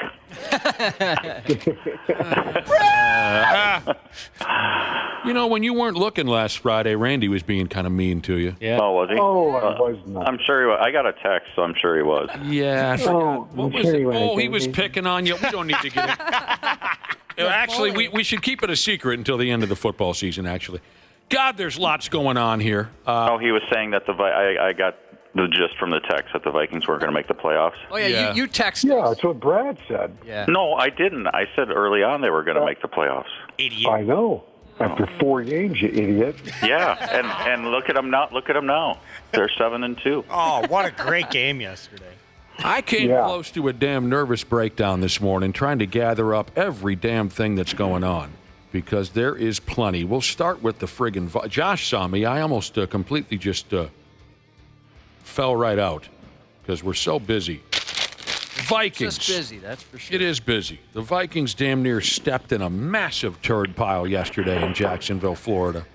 Defense won them the game by a final at 12-7 over the Jacksonville Jaguars. The defense held the Jaguars to 143 total yards. I think everyone can admit that Jaguars offense, one of the worst I've ever seen. Well, I think they were pretty lucky that Trevor Lawrence was out yesterday. Yeah, too. I think you're right. Mac Jones is not very good. Mac Jones. Dude. Yeah, what happened to that guy? I don't know. I've seen D2 college quarterbacks that looked more natural at the position than Mac Davis would have been a better quarterback. Well, yeah, Mac Davis would have been. The Vikings offense looked pretty silly at times also. Quarterback Sam Darnold tossed 3 interceptions. 4 actually, but the fourth was called back on a penalty. But I mean, it was total domination statistically on the Vikings side of things, but Darnold kept screwing the pooch. And it was just ugly. It was just an ugly. Yeah, it was ugly. Long, for sure. Boring. Oh, so ugly ball game. Would you say the best chance the Vikings have to win is to stay out of the red zone? Yeah. Start scoring from outside the 20. Just start kicking field goals at the 25. Speaking of field goals, Brady Righty Diter, the replacement kicker, John Parker Ramos, knocked in 4 field goals, and that was his National Football League debut. Good for him. And Josh told me the guy wears a soul patch. He sure as heck does. I didn't notice that he wore a soul patch. And the announcers were saying, he was watching the Vikings game last week from the couch with his wife, and then all of a sudden he's on the team by Tuesday. Don't we love those cute stories? I love that. I do. Yeah. Scotty Graham. Where was Scotty Graham working again, Randy Shaver? Oh, gosh, where was he working? Brad Ryder, former Viking running back Scotty Graham. Was he working Graham. at a school? That's not the story I remember. Okay. They beat the living hell out of the story of Scotty Graham if you were following the Vikings 25-30. I wish it. Brad Ryder, you remember? I don't exactly know. Just a few days ago, he was working at a pharmacy. Oh. At a pharmacy, that's right. We love those stories of when, 1 minute the guy's got a fistful of Doritos, and the next minute he's on the ball field. But it was a brutally, just poorly played, horrible football game from top to bottom. I mean, the Vikings defense, like I said, they won the ball game for their club. But it wasn't like they were going up against the 89 49ers offense or anything like that. Now, it looked as if this was the perfect icing on the turd cake that was yesterday's ball game. Jacksonville actually had a chance to win the game. You heard the interception, but the Vikings were preparing to give the football back to them. Would Mac Jones have done anything about it? Likely not. But the Vikings were stuffed on that 3rd and short, right? Yes. I don't know, whatever. The what do you call that team again? The Jaguars would have had, I don't know, maybe a minute to play with. And dude on the Jaguars defense gets flagged for unsportsmanlike, or what do you call it, unnecessary roughness for having this punching fit at the football, and that's how they lose. Automatic eventually. First down. That was just crazy. The icing on the cake. What the hell got into that guy? I would love to be in the war room. Just didn't hear the whistle, I guess. I don't know what happened. He goes nuts. He's just that looked insane. He did. He looked like a crazy person. Yep. Like he was punching the football like it was his stepdad or something. Right. He was having he saw flashbacks. Somebody's face on that. My God. That was weird. So they got away. They escaped this trap game with a win, but I'm guessing Vikings fans have some concerns over their quarterback now because Sam Darnold's starting to look like Sam Darnold. Sam Darnold. Right. Like Brad Ryder said a few weeks ago when we were talking about, what was the subject again? Is this the worst era ever for quarterbacks? This was maybe 2 or 3 weeks into this NFL season, we had this conversation. They listed all these backup quarterbacks and even starting quarterbacks who are really, really struggling. And Brad Ryder said, if Sam Darnold didn't have a good first couple, 3 weeks with the Vikings, he would be on that list, which was a true statement. Mm-hmm. Sam Darnold, I think, most of his career, he's been lumped in with these quarterbacks who just can't find their way and just can't get right. Well, he started off hot, but now he's starting to look like what most of us remember as Sam Darnold, and that's worrisome. Well, and a lot of these guys get tied to their team's records, too, which, again, isn't wrong, but, if the Vikings, like we've said, go to the playoffs and have a good record, people will look at him in a positive way. Differently. Yeah, they'll look at him differently, yes. They do. Overly optimistic Vikings fan Jesus says he'll take an ugly win over a pretty loss any day, but he's overly optimistic about everything. True. Sure. T.J. Hawkinson finished with 8 receptions and 72 yards. He is entertaining to watch, and you want to know why? Every time that dude makes a grab, someone knocks the living hell out of him. What is it about him? And that guy can take a beating. Holy heck. Yep. Yeah, he's always flipping in the air. He gets his butt. I don't know about you, but every time he touches the ball, I hold my breath because I'm always afraid that he is going to get hurt again. Especially when you get hit by a car every time you catch the football. Are they mad at him? I don't know. He takes a lot of abuse. He does. Well, he took a shot to his legs again. I forget what play it was.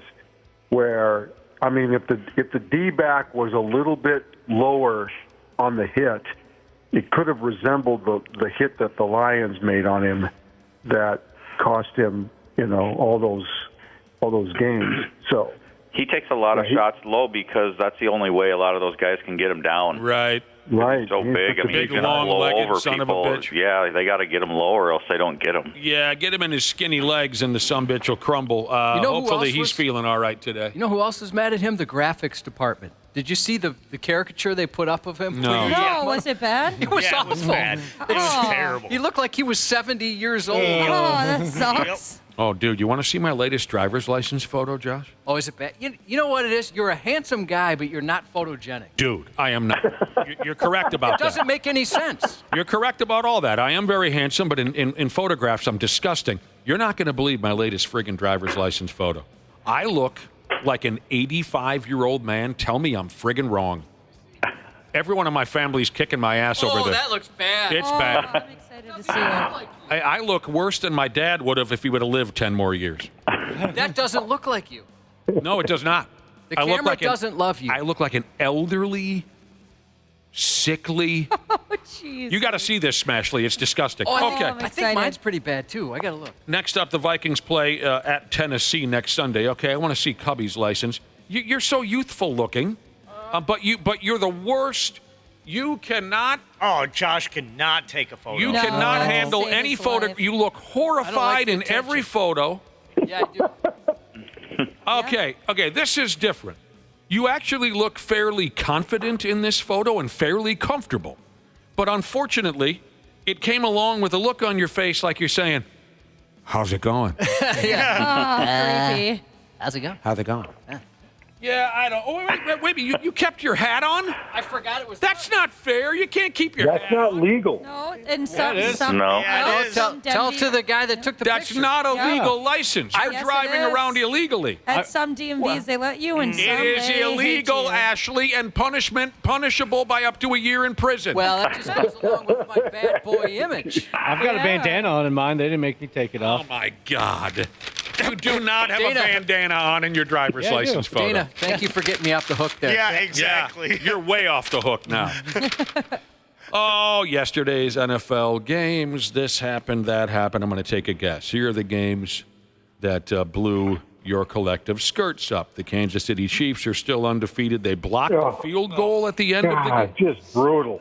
I missed it. What hate happened? that. How close were the Denver Broncos to winning this Denver game? had it won. Yeah, they had. Yeah. How close Had was it the field won. goal? It was close. It was like a 30-yarder. Oh, no. What's the kick to win it? Oh! Blocked!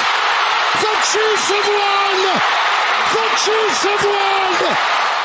You know who hates the Kansas City Chiefs even more than we do? I bet at this point, Kevin Harlan. Well, he lives there. Yeah, he hates them. I don't think he hates He's so tired of calling those games. I bet if you could, Randy, you know Kevin Harlan. Call him today, and I guarantee he'll tell you he hates the Kansas City Chiefs. He's not going to say he hates them. He hates I can them. tell you that. My Washington Commodores lost by a point to Pittsburgh, but I caught the very end of that game. It was very exciting. Yeah. But I'm guessing the big matchup, Lions game. the big result that a lot of folks are talking about. Yeah, the Detroit Lions winning that. Two big results, actually. The Lions game last night, which, I mean, they were down 23-7. It looked like they were cooked and fight their way all the way back to win, which was, not good for the Vikings. But also, how about the Bears? If they don't fire Eberflus this year, I'll be shocked. This Bears team has done, I don't know what the stat is, but I don't think they've scored an offensive touchdown in like 3 games.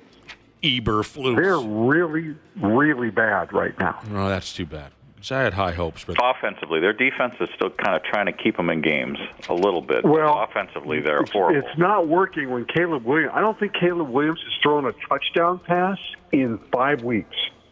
They're struggling, Randy Shaver. That's good for us. You can relate to that. They're struggling. But, yeah, Detroit comes back all the way. Field goal kicker kicks a couple of sumbitches that just made it inside the upper. Yeah, just barely made it. Oh, Now, man. The Detroit Lions last night, and I didn't watch much of it. I just caught a little bit of the end. They're the first team since 1970 to throw 5 interceptions in a ball game. What's his name? Goff? Goff, yeah. 5 interceptions? Yeah, and Wow. 4 of them were in the first half. Okay. Wow, that's terrible. They're the first team since 1970 to throw 5 interceptions, trail by 15-plus points, and still come back to win the game. And he's the first quarterback to win a game throwing 5 interceptions since 2007 without the point spread that you're talking about. Matt Ryan and Tony Romo were the others.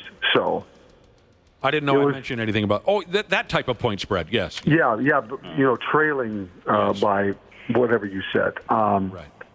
I mean, that's a monster win for the Lions. Just a monster win. I mean, they know how to get it done, don't they? They do, and they were talking a lot last night about just Dan Campbell's, the grit that this Lions team shows, and they're right. They really do.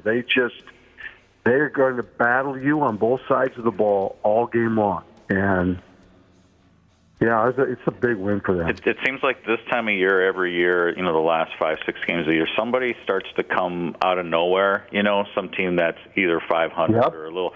But when you look at the standings and you look at these games yesterday, it's really hard-pressed to try to figure out who that is. Oh, I'll tell you who it is in the NFC right now. Talk to us, Ray. Arizona.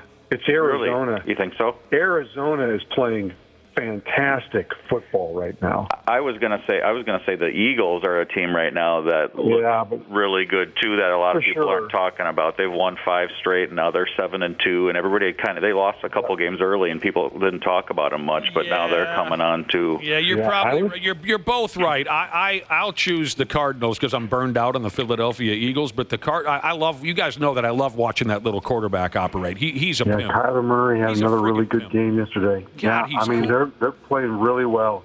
Dude is cool as all hell. Okay, I don't want to get involved in this. I don't know. I guess I'm kind of burned out on the bit. But there are photos going around the internet. I don't know, Ashley, you can tell us in a minute if you put them up on our website. Back to that Lions game. Did a Lions player isn't a word. Did a Lions player make poop in his pants during the ball game last night? There's photos going around of a Lions player. He's got his white pants on, and there's a yellow-brown stain. And I don't care. Yep, that's up. It is? Okay, take a look at that if you like. Sure looks like something happened. He claims he sat on some Gatorade. No, it's an interesting color Gatorade. Yeah, it's wow. a different color Gatorade. Well, maybe when you mix it in with a sweat, and it turns a different doesn't color. matter, Brad. Right? Stop taking the fun away. Darren Rizzi. Some folks learned his name yesterday, the interim head coach of the New Orleans Saints. So he got a win yesterday. They beat the Atlanta Falcons. This guy's a hell of a character. He says he told the media after they beat the Falcons, he told the media he did not expect to win yesterday because he clogged the toilet when he first arrived to the Superdome yesterday morning. I get down here to the stadium, get down here to the Superdome, I go in the head coach's locker room, which, I've never used before, right? So here I am early in the morning, I go to the bathroom, and this is how my day started. I clogged the toilet. And I'm like, this is going to be a crappy day, pun intended. Okay. Okay. He's one of those guys. He just tells it like it is. That's his gimmick. I like that. So he's been around for quite a stretch of time, this Rizzi. Took the gig when Dennis Allen was fired. Sounds like the players really like him. Yeah. Crowd gave him a standing ovation when he made his way off the field. But that was some information he gave the media after the game. He clogged the toilet when he got to work, and he thought it would be a bad omen for the game. Well, you know what he has to do now, right, Josh? What does he have to do? He's got to clog every toilet prior to every single game. And this guy's just going to be eating blocks of Swiss cheese on Saturday nights. They love him over there so far. Remember the name, Darren Rizzi. And the other thing people were talking about with this cat was after the game, he's going crazy and hugging and high-fiving everybody. And I guess he injured himself in the celebration. What a dork. Well, how does that make you a dork? When you get a little older, you can injure yourself doing simple, stupid things. Oh, very easily, yes. They say you can see a video out there where he's high-fiving some players, and he kind of goes limp, and it's because he has a history of stingers, and one of his arms went numb. You love watching that kind of thing. I love that stuff. They played a game in Germany yesterday. It was the New York Giants and the Carolina Panther. And I thought it was really cute that NFL referee Sean Hockley announced a penalty in German yesterday, if you didn't see it. Angriff. Oh. 5 Yards treffen. It's by the center.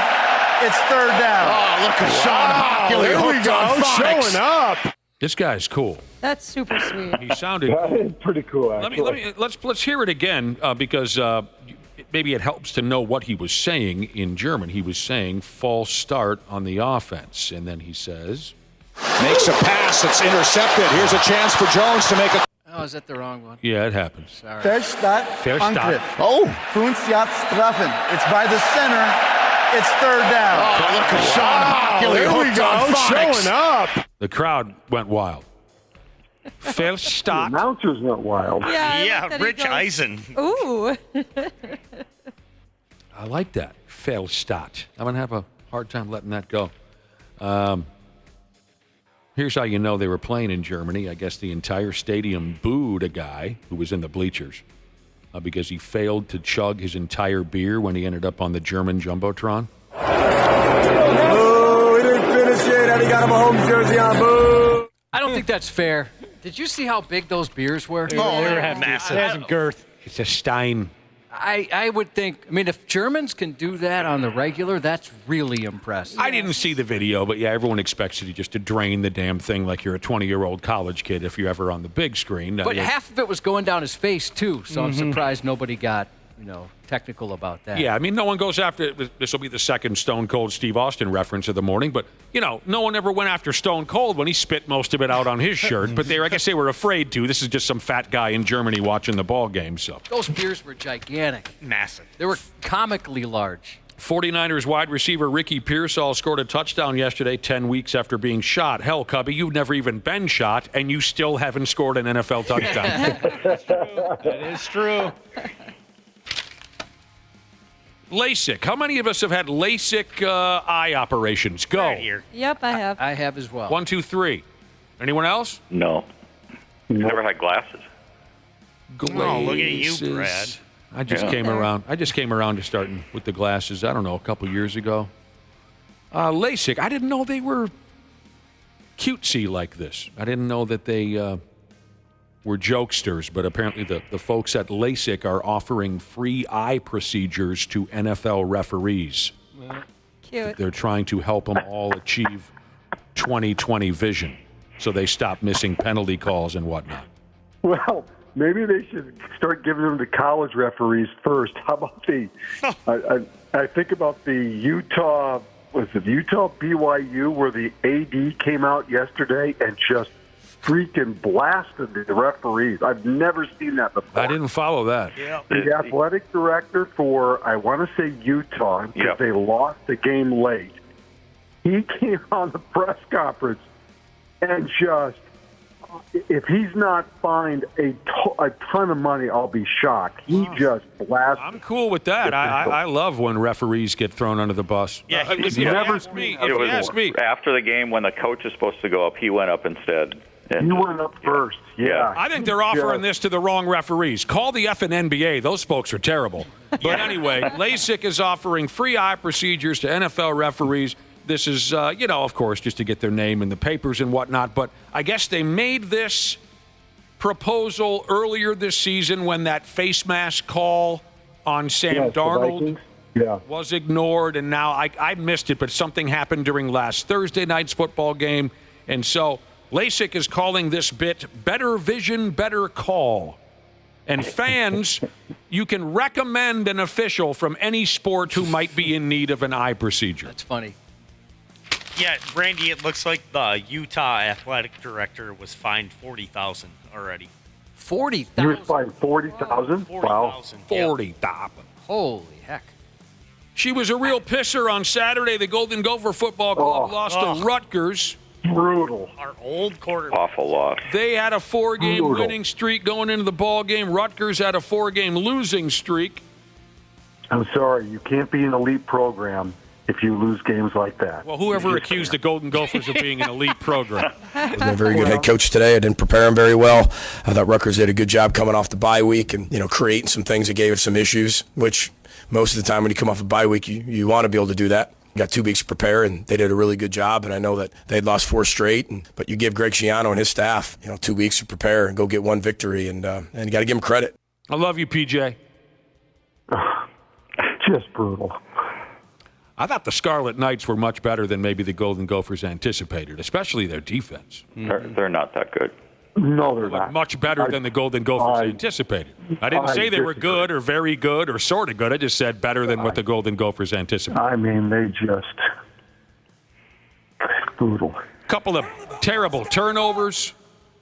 Well, they couldn't run the ball, number one. I mean, if the Gophers are going to win football games, they've got to be able to run the football. I mean, Darius Taylor only rushed for 28 yards, and granted, he only ran the ball 10 times, but they just got into a situation where they started throwing the ball more. And I'm not saying that Rosemer can't throw, he can, but that was just not their game. They were never really comfortable, it didn't feel like, from the second quarter on in that game.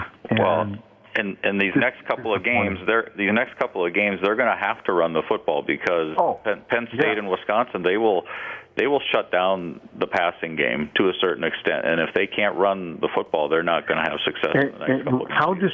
How disappointing will that be if you end up 6-6 and 4-5 in the conference after you fight your way back to be with 4 consecutive wins and look like you've turned a corner?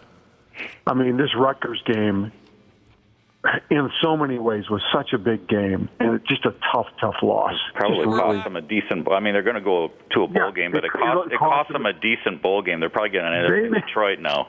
In Detroit, I was just going to say, they'll probably end up back in Detroit. Yep. Yes. What's that one? To defend their Motor City Bowl championship. Motor City Bowl. I like it. God. I like the Motor City Bowl.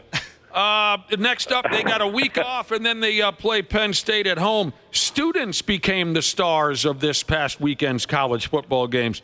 A couple weeks ago, I complained about fans storming the field, and somebody said, let the kids have some fun. My complaint revolves around the fact that it used to be that you storm the court or the field or whatever when you beat the number 1 team. Now it's, we beat number 7, we beat number 10. No, number 2, that's close enough. And, of course, the motivation is to go out and make cell phone videos and all that crap. How about Saturday? So Ole Miss students stormed the field before the game was over. Idiots. Oh, then they got to get everybody to clear the court. It's so uncomfortable. Yes. This is up on 93x.com. Their football team was about to upset Georgia, but they couldn't keep it in their pants. And they stormed the friggin' field with still, 16 seconds left, and Ole Miss still had to run one play and take a knee, and then it would be over. But the kids couldn't handle it. They stormed the field. That Lane Kiffin prick, the head coach of Ole Miss, he was friggin' pissed off. That was funny to watch him on video. He was just disgusted by the sight of it all. So they had to clear everybody off the field, run one play, take a knee, and then they came out again. You gotta feel so dumb. You gotta feel pretty stupid. Kids threw garbage on the field during the Alabama-LSU game because they didn't like some penalty calls. Texas Tech students were rowdy Saturday night against Colorado. They threw garbage on the field. Remember a few years ago, the SEC commissioner came out, and I think it was after that Tennessee-Alabama game where they, tore the goalpost down and they took the goalpost down to the river. I think the SEC commissioner said that they're going to find schools that do that. I'm sure that, that apparently didn't work because people are still doing it. Yeah. Well, at the Texas Tech game, the students were so pissed off and rowdy playing at home against Colorado, throwing garbage on the field, that Texas Tech's head coach, a guy named Joey McGuire, had to pull a Sam Weish and get on the friggin' mic and tell everyone to settle the hell down. He can hit him with the crown. This will be a good look. Head is down without question. But does he get him with enough of the top of the helmet, or is it off to the side? Again, it's got to be confirmed. Joey McGuire has a microphone. He said students. Could you hear him in the background? Yeah. Yeah. Yeah, kind of a falsetto shout, doesn't it? Yeah, that was just the anger. Get off the field. Stop throwing stuff on the field, he says. Mickey Mouse. That's exactly what it was. Oh. God, help us all. Sam Weish brings me back to, what was that, 1988? Cincinnati Bengals head coach back in the 80s. And they were hosting a ball game, and fans were throwing garbage on the field. And again, he said, knock it off. This ain't Cleveland, I think he said, right? Yeah, that's right. That's what he said. This isn't Cleveland. Cleveland. Georgia Tech Yellow Jackets. Speaking of, what do you call those things again? The uprights being carried away. Georgia Tech Yellow Jackets, they upset somebody. I don't remember. Miami, the 4th-ranked team. Hey, we beat the 4th-ranked team. Students go crazy on the field, take the goalposts away. And I guess they took them to something called the President's Mansion. The president of Georgia Tech lives in a mansion, and they took it to that guy's house and threw it in his pool. That's awesome.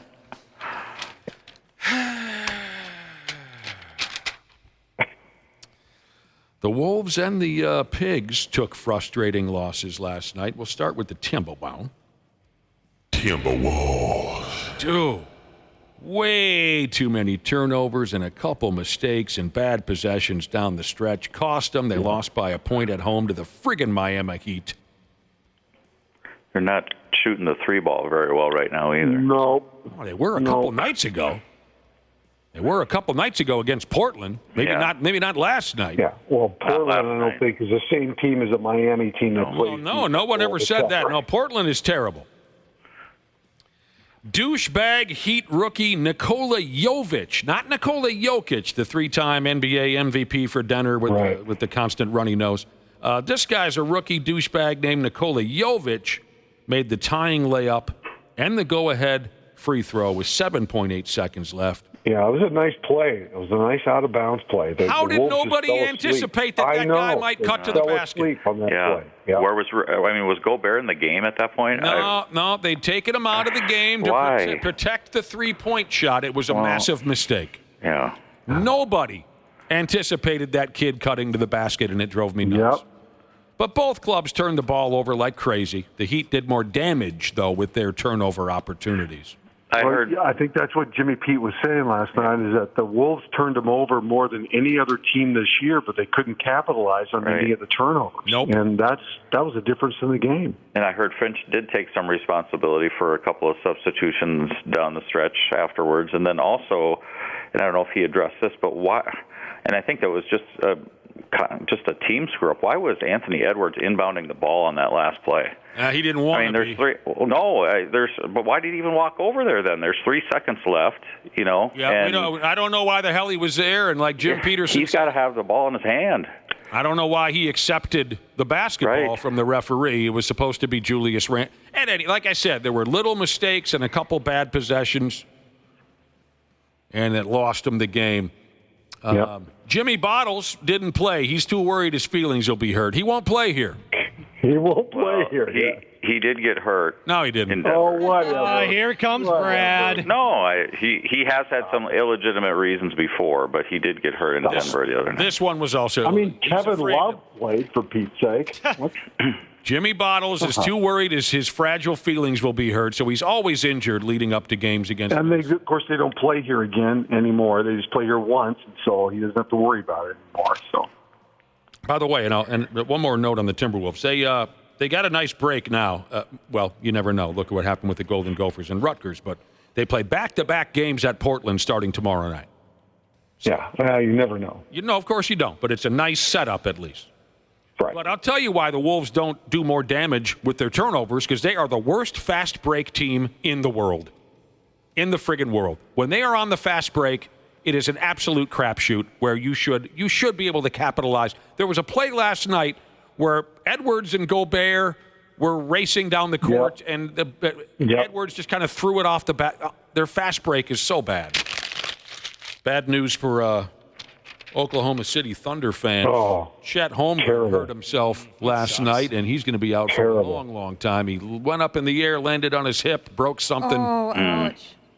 Fractured his pelvic bone. Yeah, he fractured something. God, it's just such a heartbreaking. This guy's had injuries that have derailed him in his career so far, and this one was just brutal. I mean, he was just going up to try to block a shot by Andrew Wiggins, and Wiggins kind of ran into him a little bit, and it was an awkward fall, and he just perfectly landed on his hip that ended up fractured. And he's a skinny guy anyway, right? Yeah. So there ain't a lot of meat there. Yeah, just a tough play for him. Mm-hmm. Feel bad for him. He's a good kid, plays hard. LeBron and LeBronny James aren't the only father-son pair making history in the NBA this season. After the Memphis Grizzlies beat the Washington Wizards last week. Scottie Pippen Jr. and his father are the first father-son duo to record triple-doubles, obviously many years apart. Scottie Pippen Jr. and Sr. are the first father-son duo to record triple-doubles.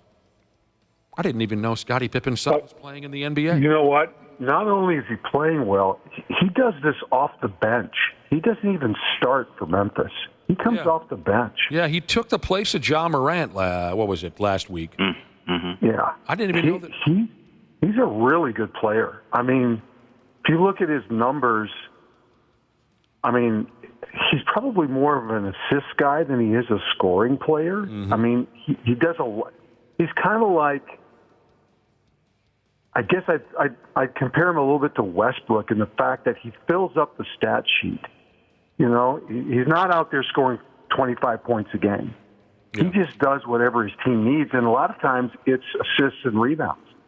He's pretty good. I didn't even know there was such a thing as Scottie Pippen Jr., but he's playing on the Memphis Grizzlies, and his dad had 17 triple-doubles. And now Scottie Jr. has his first. He doesn't have his dad's height. No, he does not. He's a small guy. He's like barely 6 feet tall, I think. And isn't he dating or married to Michael Jordan's ex-wife or something like that? I have no idea. Scottie Sr. or Junior? Junior. Oh. Dating one of Michael Jordan's ex-wives? I thought I had heard that. He only has one, right? Oh, I don't know. How many? Does Michael Jordan only has one ex-wife? He's got multiple ex-wives? I don't follow such things. So that would make Scottie Jr. would be 22 or something. This lady would be in her 50s or something. Hey, some people like him older. Oh, yeah. I'm not. No, I don't know who he's dating. Like I said, this is the first I've heard of Scottie Pippen Jr. Oh, wait. One of Jordan's kids is dating Scottie's ex-wife, Larsa. That's it. You're right. I'm going to have to take your word for it. You're not staying up on the celebrity gossip in the NBA? No. That might be another reason why Scottie Pippen doesn't like Michael Jordan. Well, we all know why people don't like Michael Jordan, because he's one of the biggest pricks to ever live. But anyway, I'm fascinated now. I dig that. They hate each other. One of their kids is banging one of their ex-wives. I can dial into that kind of stuff. Yeah, Scottie Sr. was 6'8". The junior is 6'1". LeBron James now hasn't reached double digits in any statistical category in his 4 career games except for minutes. Get there. Well, he's down in the G League too, right? He's been up and down between the Lakers and the G League. He should stay in the G League. Yes, is there something lower than the G League? Yeah, right. Yeah, it's called Italy. It's called Italy. This is likely a bad sign as you begin a college basketball season. The 11th-ranked Auburn Tigers men's basketball club was on an airplane ride the other day on their way to Houston to play some basketball. But 45 minutes after taking off, the pilot had to land the plane after a fight broke out amongst players. Well, that's where they came out of, and the fight has been contained. We've talked to the coach, and then there's a nurse on board. We've talked to them. Is there any way you can coordinate with Auburn to have a sheriff or police there? 26818 affirmative. Thank you, sir. 681. As the pilots trading messages with air traffic control and whatnot, they had to up and land the plane because these players had beat the hell out of each other on the airplane. That's incredible. It's like when you're a kid. Don't make me turn this. Basketball players, and the season just started. It's not like it's like halfway through. It's like they just started this weekend. It was the first weekend, basically. Yep.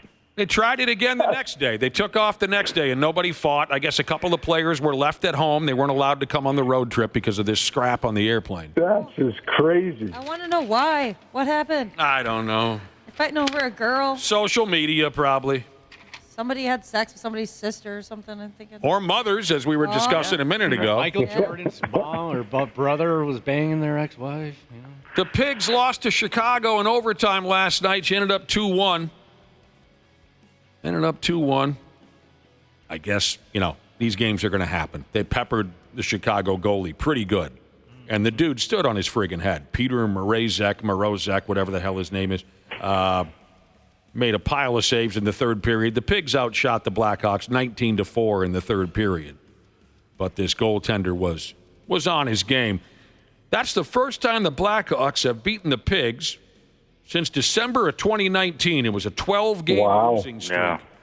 That's impressive. Against our local hockey club. The boys are still off to their best start ever after 15 games, 10-2-3 with 23 points in the bag. It'd look a lot more impressive if Winnipeg wasn't setting the world on fire. I think they've set the NHL record for the best record through 15 games. Hey, Cubby, check it out. Brad Ryder watched a hockey game. Yeah, I know my puck. Friggin' Don Cherry over here. Oh my gosh. Friggin' Al Iafrate over here. Brad Ryder, you're right. The Winnipeg Jets beat the Dallas Stars on Saturday, and so they set an NHL record, 14 wins in their first 15 games this season. It's pretty good. Oh, I'd say so. Yeah, third-ranked Golden Gopher hockey dudes. They swept the stupid University of Wisconsin hockey club over the weekend on the road. Don't you know? That's a wonderful thing. Bobby Allison died. Yep, great driver. One of NASCAR's all-timers, Bobby Allison, died. Yesterday, Joey Logano won the NASCAR thing. But a lot of folks, more folks, I think, are talking about the passing of Bobby Allison. He was 86 years old, NASCAR Hall of Famer, 3-time Daytona 500 winner. He won so many friggin' races. I think he's 4th all-time in Cup race victories. Lived a long life. He was known for being incredibly gracious to his fans. I mean, and by the way, he won one title. He was runner-up 5 or 6 times. And I'm guessing Waltrip and Earnhardt probably swiped a few of those titles away from him, but widely regarded as one of the greatest to ever do it. Yeah. And, you know,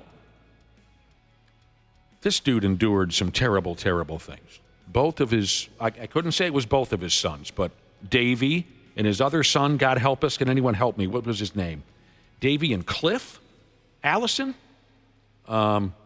State of NASCAR, my ass. Anyway, his son, both of his sons died terribly. Oh. If I'm not mistaken, I can't remember which is which. One of them died on the track. I believe Cliff died on the track in a JV race.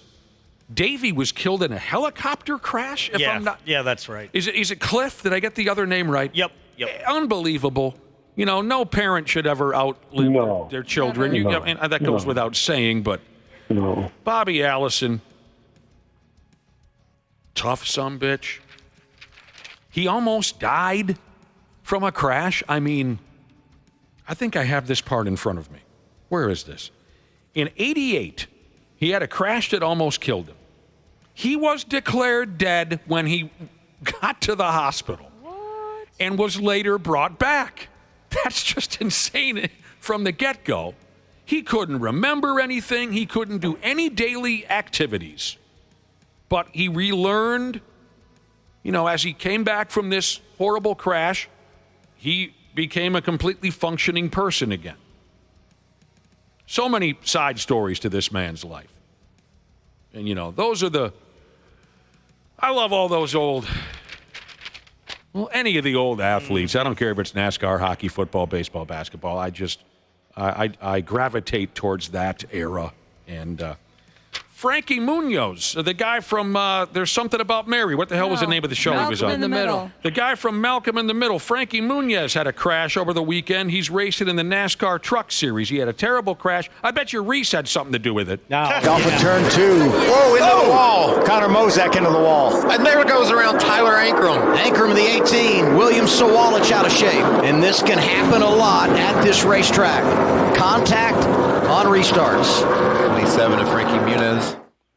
Was it Reese?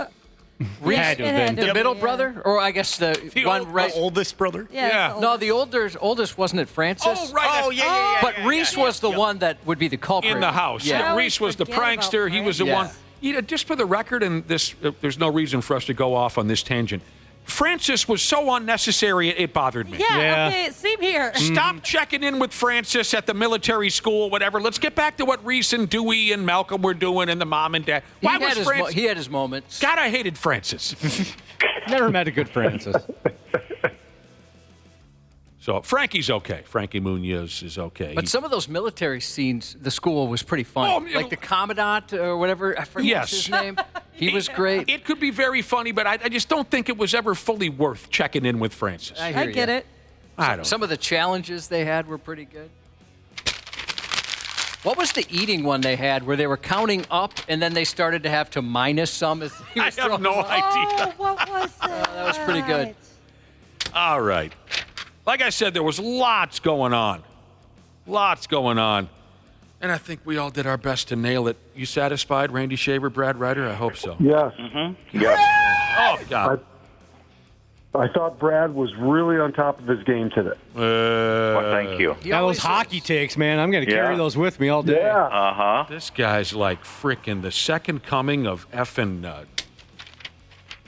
Glenn Sonmore over here, Brad Ryder. I'm going to go up to people on the street and say, hey, do you know what my buddy Brad thinks about the Minnesota Wild? Right. I love it. Randy's the same way. Every once in a while, he'll dump a hockey fact on us, and I'll go, That's right. Since when did an Iowegian learn a hockey fact? That's right. It's adorable what you guys do. We'll talk to you tomorrow. We'll talk to you soon. Okay. See ya. Thanks, gentlemen. Let's get that text machine going. Coming up next, your chance to ask a real damn doctor. Anything that you want. 651-989-9393. I mean, of course, we're hoping that you have a question about your health. But really, Dr. P's flexible. Dr. P. Jesus next on the Half-Assed Morning Show. There's a douchiness to them. The 93X Half-Assed Morning Show. It is that time of the year at Standard Heating and Air Conditioning. Winter's arrived, and with the holidays around the corner, it's the perfect time for Standard Heating's Black Friday Comfort Countdown specials. And right now is the time to become a Smart Club member and get your furnace in top shape before winter comes. Schedule your tune-up, boost your indoor air quality, or grab huge deals on a new system. Do not wait. Visit standardheating.com today. Comfort you deserve since 1930. O'Shea Jackson Jr. and TJ Jefferson bring their unique take on sports entertainment with no contest wrestling, with guests like CM Punk. And I'm parked right next to the TV truck, and it's just Steve Austin's head looking at me. Just like, take a picture, sent it to Steve. Yeah. You know what I mean? He hit me back with a WTF, kid. You know? Well, first of all, that's amazing. That's sick. Come on. Yeah, like this is just, just literally trying to be in the moment. The No Contest Wrestling Podcast, part of the Rich Eisen Podcast Network, wherever you listen. Hi, everybody. Hi. Dr. P. Jesus. Welcome to the Half-Assed Morning Show. 93X. He's a very helpful man, and he's all ours, here to help our listeners. If, in fact, they're feeling a little funny one way or the other, Dr. P. Jesus, Dr. James Parnell is here to field your questions. 651-989-9393 is the number to text. Hello, and how are you, Dr. P? I'm great. I am here to help. That's how I think of it. Yeah. Well, you're a very helpful guy. Try to be helpful. Damn well are here to help, and plenty of questions have already been texted in for you. Really? Okay. But before we, get to our listening audience, anything going on, any news, anything good, bad, can we help you with anything before you are so helpful with everybody else? I don't think so. You need anything to drink, eat? No, I think I'm good. No, life's good. Just kind of getting ready for holidays. Probably do a little drive out to Ohio to see the family. Oh, yeah. Was that a fun drive? Oh, it's great. Did Josh tell you that Ohio is now a young person's slurm for just all things terrible?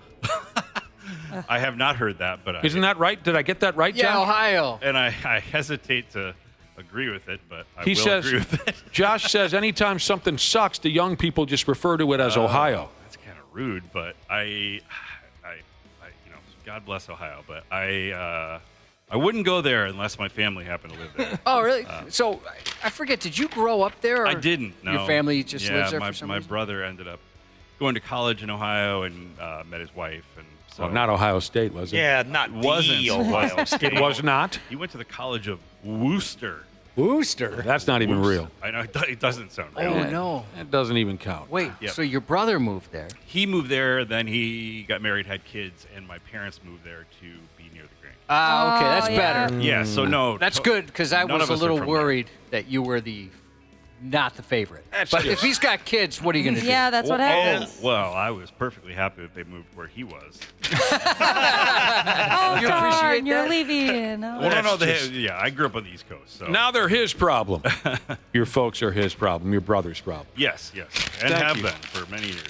Thank you again for coming in, Yeah. Dr. P. Let's get to a question here real quick. Here's a listener that says they've received a diagnosis of RCVS. Do you know what that is, RCVS? Maybe if I explain a little further, it'll come to you.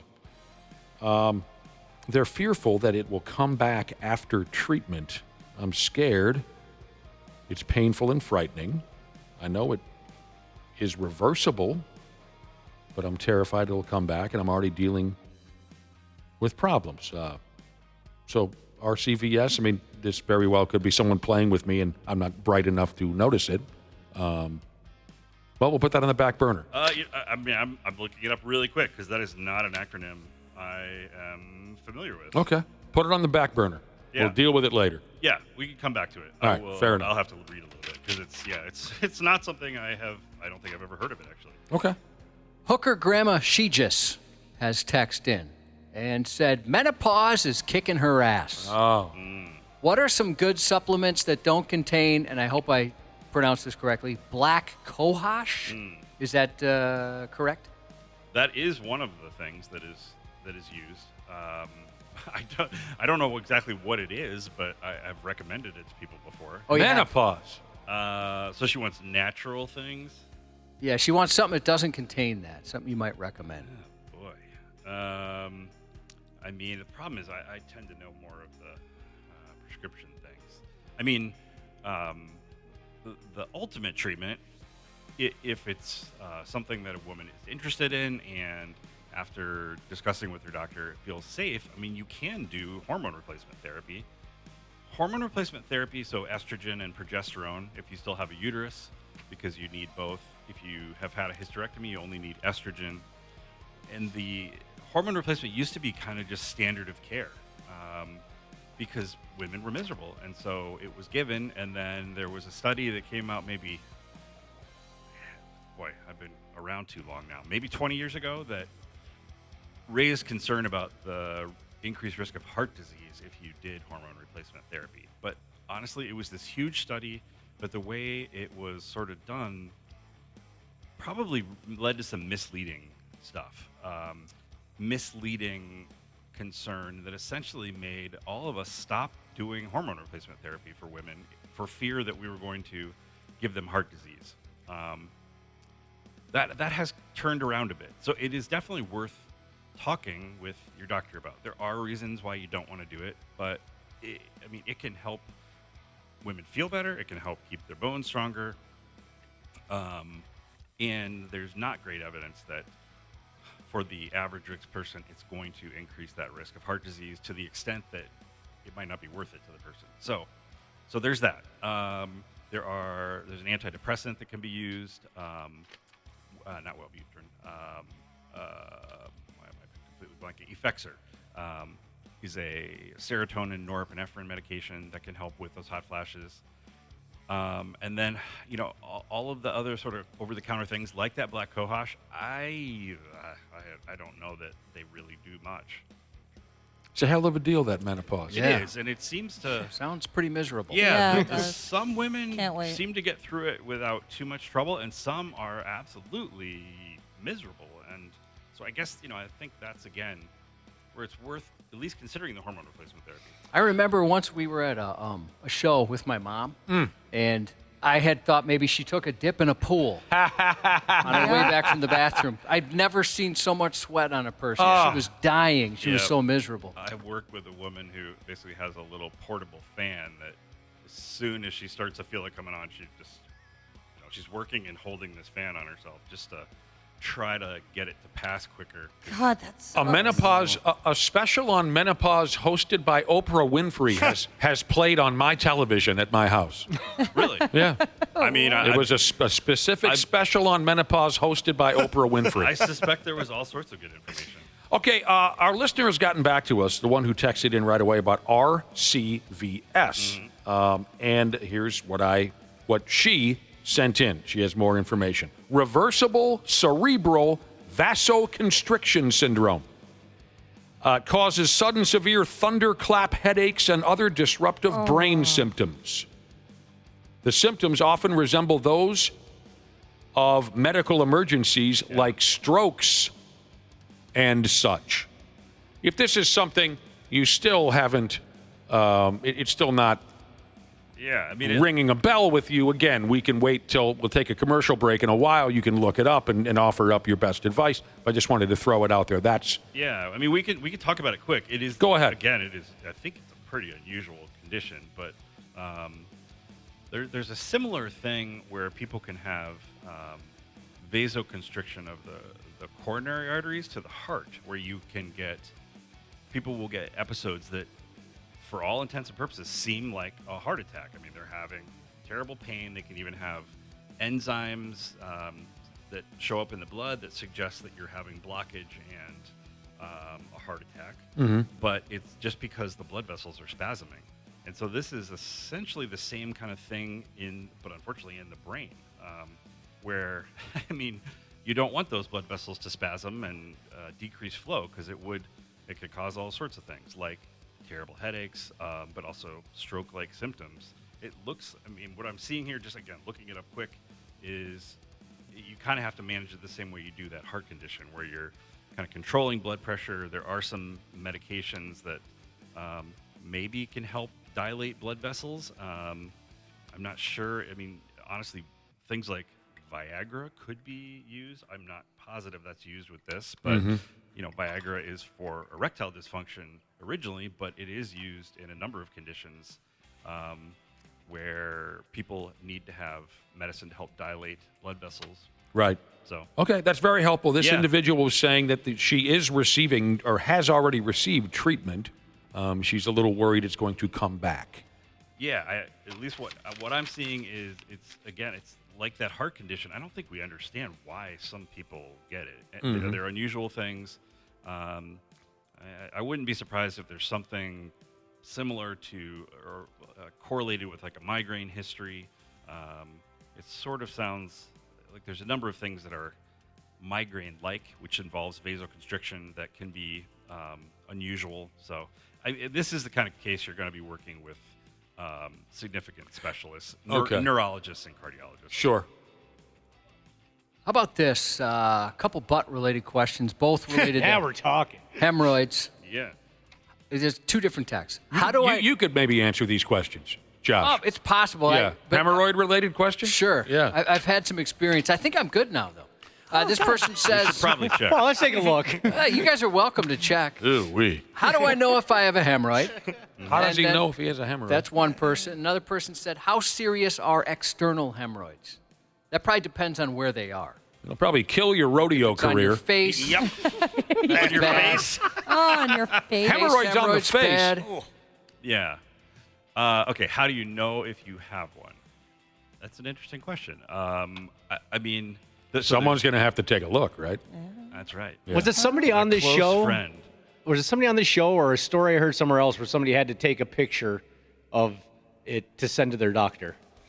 I never had to do that. I don't know that one. Okay, that must have been somewhere else. That would be unusual. Must have been butt talk somewhere else in my life. So, I did have a doctor request a D-pic, and I think it was professional. You think it did was he actually professional? call it that? It was a she. She. Yeah, this was a... Wow. Yeah. Oh, so that's how that photo got on Was Reddit. she your doctor, or she just was a She doctor was you a knew? doctor that I went to see, so yeah. Okay. I didn't feel comfortable with that. No, that's very... It seems like a strange request. This was during COVID. Meaning, they you couldn't weren't go in really and be seen. having Okay. people go in. Well, then it might have been appropriate. So first off, how do you know when you have a hemorrhoid? You got to have someone take a look. Well, I mean, so there's internal hemorrhoids, external hemorrhoids, and internal ones, basically, they're above what's called the dentate line, which is the line where, like on the outside of the butt, you have skin that has sensation as you move your way into the anus and into the rectum. I'll cross that line. I will not cross that the line. I was dentate just going to line. say I will But not cross it. When you cross that line, you don't have the same sort of sensation. So you can have a dilated vein in there that will bleed and be irritated, but it won't hurt. So internal hemorrhoids, it's a little harder to know. If you have bleeding when you poop, that's probably the most common sign. External hemorrhoids are much more obvious. They're below that dentate line, so they get irritated and itchy and can hurt, and you basically feel like a lump right on the outside. God It dang. could be tiny. It could be so the size of a pea. It could be the size of a grape. What did I sit on an M&M? Yeah, I mean, and if you get an acute clot in it, so a thrombosed hemorrhoid, it could be the size of a golf ball and hurting. A golf ball. So I had mine banded when I had them. So that's usually, that's internal hemorrhoids. Is that what that is? That was internal? You can't band an external hemorrhoid because it's going to be excruciatingly Too painful. Yeah. Let's see. So the questions were, how do I know? And then Something about how bad's an external one? Well, if there's one that you have to have, is one better than the other, or does not make a difference? Internal doesn't hurt, and they don't get. They can cause some itchiness if they're actually like hanging out. You said itchiness? Itchiness. It's a terrible thing. Yeah, just like a constant sense of itch. Yeah. They can get itchy. Yeah, internal is probably a little easier to deal with because the external ones, again, you can get a clot in there. Sometimes you got to have a procedure, but then you end up with this extra skin tissue. It's hard to clean yourself. It's annoying. Horrible. Yeah. Women who've had kids, they tend to end up with external hemorrhoids, and they're a real pain. Yeah. Add that to the list of things that women have to Yeah, deal just with. another thing. This hasn't been fair to women today. Why does this stuff keep happening? Yeah, what the heck? I think there's plenty of women who would argue that's how it always is. There is a lot of stuff. I guess I've only known dudes who admitted to having hemorrhoids. Ladies are more I would think ladies apt would be to keep that. hesitant I'm not going to bring that up at a bar.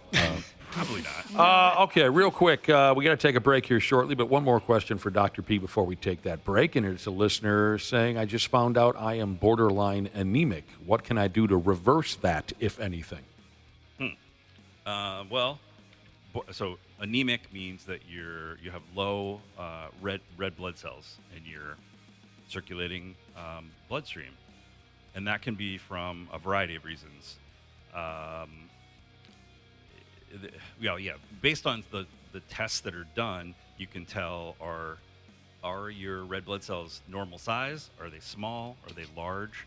And depending on some of those things, it points us in the direction of, so if they're small, you're more likely to have like an iron deficiency anemia. If they're normal size, it could be a variety of things. If they're large, that's when someone's also has some different deficiencies, but more often associated with alcohol, where you get large red blood cells. So it kind of depends on what that showed. If a lot of women, maybe will need to be on iron replacement if their menstrual periods are heavy. That's probably the most common reason that people need iron replacement. If you have those large red blood cells, then there's something else going on with like vitamin D and folate. And again, if the red blood cell size is normal, then it's a little harder to figure out without doing some more tests. Mm-hmm. And if it's, sometimes people will be kind of right on the cusp of what's normal and not. And the main thing with that, unless there's something going on that obviously is a problem, you just repeat it maybe in a couple months and see if it's a pattern. If it's really hard to figure out, that's when you end up seeing a hematologist to basically, blood doctors. Basically, hematologists are the same people who are oncologists. They're just the training goes together. But the ultimate thing would be to do a bone marrow biopsy. Yikes! If you're really having to dig into it, but Yeah. that would be unusual. Okay. So. All right. Fair enough. Dr. P. Jesus. The 93X Half-Assed Morning Show. And welcome back to the friggin' program, the Half-Assed Morning Show with Dr. P. Jesus in studio. He's handling questions about your beautiful bodies. your general health or lack thereof. 651-989-9393 is the number to text. We've had some really interesting stuff so far. Now, here's something else I've never heard of, Dr. P, but I bet you have. A listener says, we think our 15-year-old daughter has cold urticaria, a skin reaction to cold that appears within minutes after cold exposure. Are you familiar with that damn thing? Yeah, cold urticaria. Urticaria. Yeah, familiar with it. It's not something I've seen a lot of, but yeah, it's a strange thing where, normally we think of urticaria being caused by exposure to allergens, like in the environment or something that will make. Because basically, if you're exposed to something you're allergic to, the allergen kind of gets in through your nose, or I guess through your skin, and you have cells in your body that will release histamine, and that's what causes itching. Okay. But for some reason, some people will get a thing where the temperature change causes that histamine release, so you start to get itchy just from the temperature. Here's where they continue on. Yeah. She, like you were saying, you're right on. She gets itchy hives on her arms and legs. She has an appointment at the end of the month, but we have two questions. There's one question. The best over-the-counter medications to use: Benadryl, a topical cream. What would you recommend? Boy, I would think Benadryl would be, it's basically, it's the most effective treatment, but it is also quite sedating. So it's probably best to try something like Allegra or Claritin or Zyrtec. Those are basically the non-sedating H1 antihistamines. Okay. Benadryl is a sedating antihistamine that it really, there's actually been studies on Benadryl where you may feel okay and not feel sleepy, but it actually does impair people's ability to think and drive. Okay. So, yeah. That's good to know. So, yeah. Interesting issue there. Yeah, really annoying too. And, especially around here. I can't say that I have seen too many people with that. I mean, I think there's some other unusual medications that allergists might end up using. But yeah, I mean, that's where you want to see an allergist and kind of figure out what's going on. Cool. But So until then, you recommend those other ones you mentioned? Yeah, I think, Allegra, I think, is probably the simplest one. These folks hate winter. That's too pretty bad. I mean, Yeah. the only people who hate it worse are possibly Raynaud's disease, where you, instead of itching, you get blood vessel spasm in maybe your fingers and toes. You get blue fingers and really cold and blanching and everything. Wow. Quite, Some good quite blanching. miserable. Got a question here from a 14-year-old girl Yeah. who says she feels like she might be overweight. What's the average weight for a 14-year-old who's 5 feet tall? I've been dieting. I'm 110 pounds. I ask because my grandma has been telling me I'm overweight. Oh my gosh, that's great. To me, that sounds like she's totally fine. It sounds like she's absolutely perfect. Like, I wouldn't. It sounds. Hey, just start right. pointing out some of your grandma's problems. That's what I do too. You're just a kiddo too. Yeah, you're 14 years old. Yeah, well, Grandma, you're going to be dead soon. Yeah, I would drop that line for yeah, sure. give it to her, right, Ashley? Yep. You're uglier than hell, Grandma. Absolutely. Yeah, That's messed up. that is frustrating. What is she weighing? 110, 5 feet tall, 14-year-old. No wonder Grandpa left you. That's what I'd say to Grandma. 6 pounds.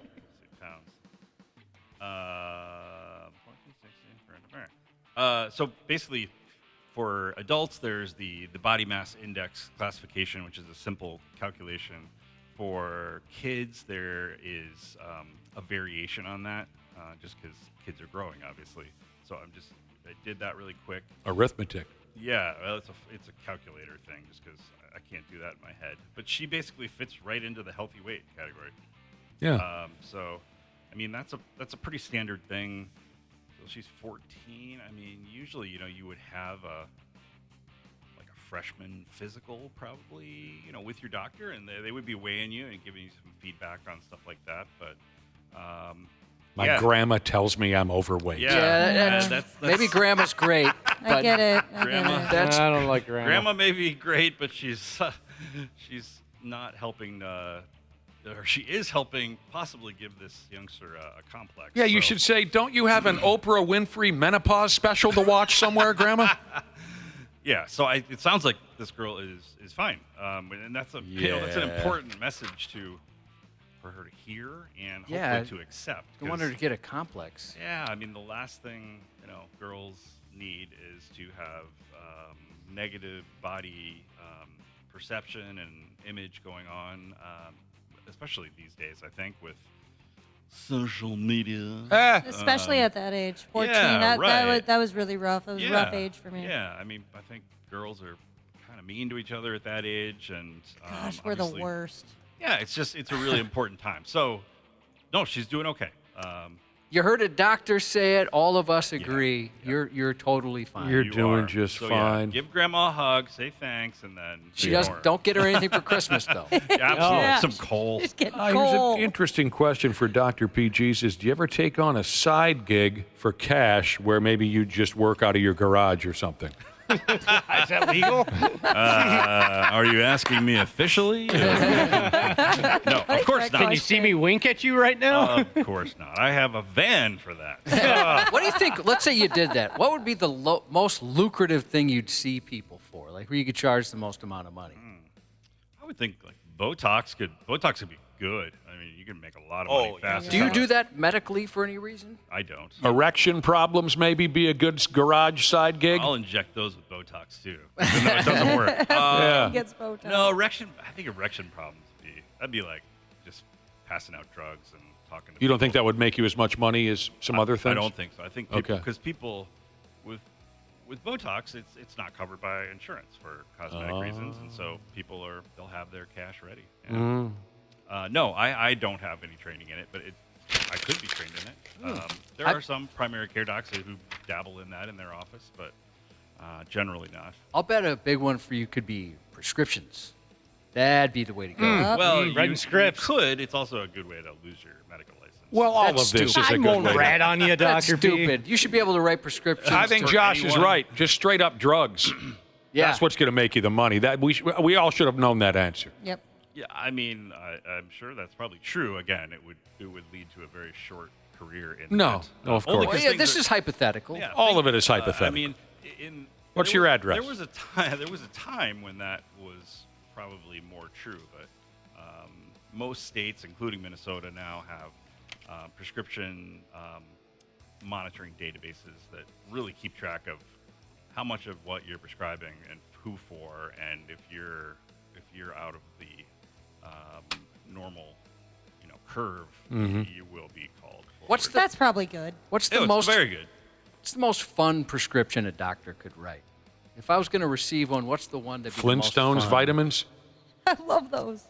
Those are whimsical, but I mean, I think have I ever Fun? I think I've written a couple prescriptions. I'm just trying to think what it was for. There was something like for like a spouse to give to their spouse for a massage or something like that.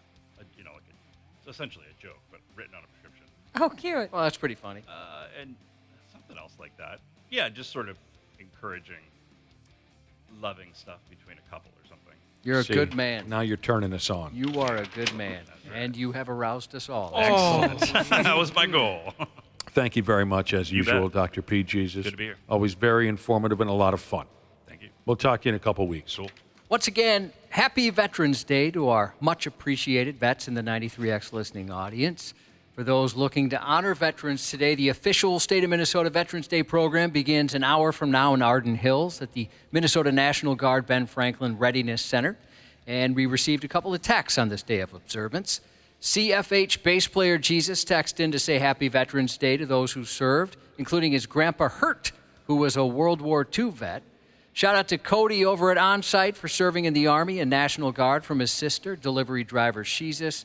And finally, plenty of companies are offering a lot of free stuff for our well-deserving veterans, and you can find a list on 93x.com. Happy Veterans Day. The 93X Half-Assed Morning Show. 93X. The 93X Half-Ass Morning Show podcast is sponsored by Standard Heating and Air Conditioning. New episodes drop each weekday. If your podcast platform has ratings, go ahead and give us 5 stars and maybe give our enemies 1. Thanks, and here's a word from our sponsor. Winter's arrived, and with the holidays around the corner, it's the perfect time for Standard Heating's Black Friday Comfort Countdown specials. And right now is the time to become a Smart Club member and get your furnace in top shape before winter comes. Visit standardheating.com today. Comfort you deserve since 1930.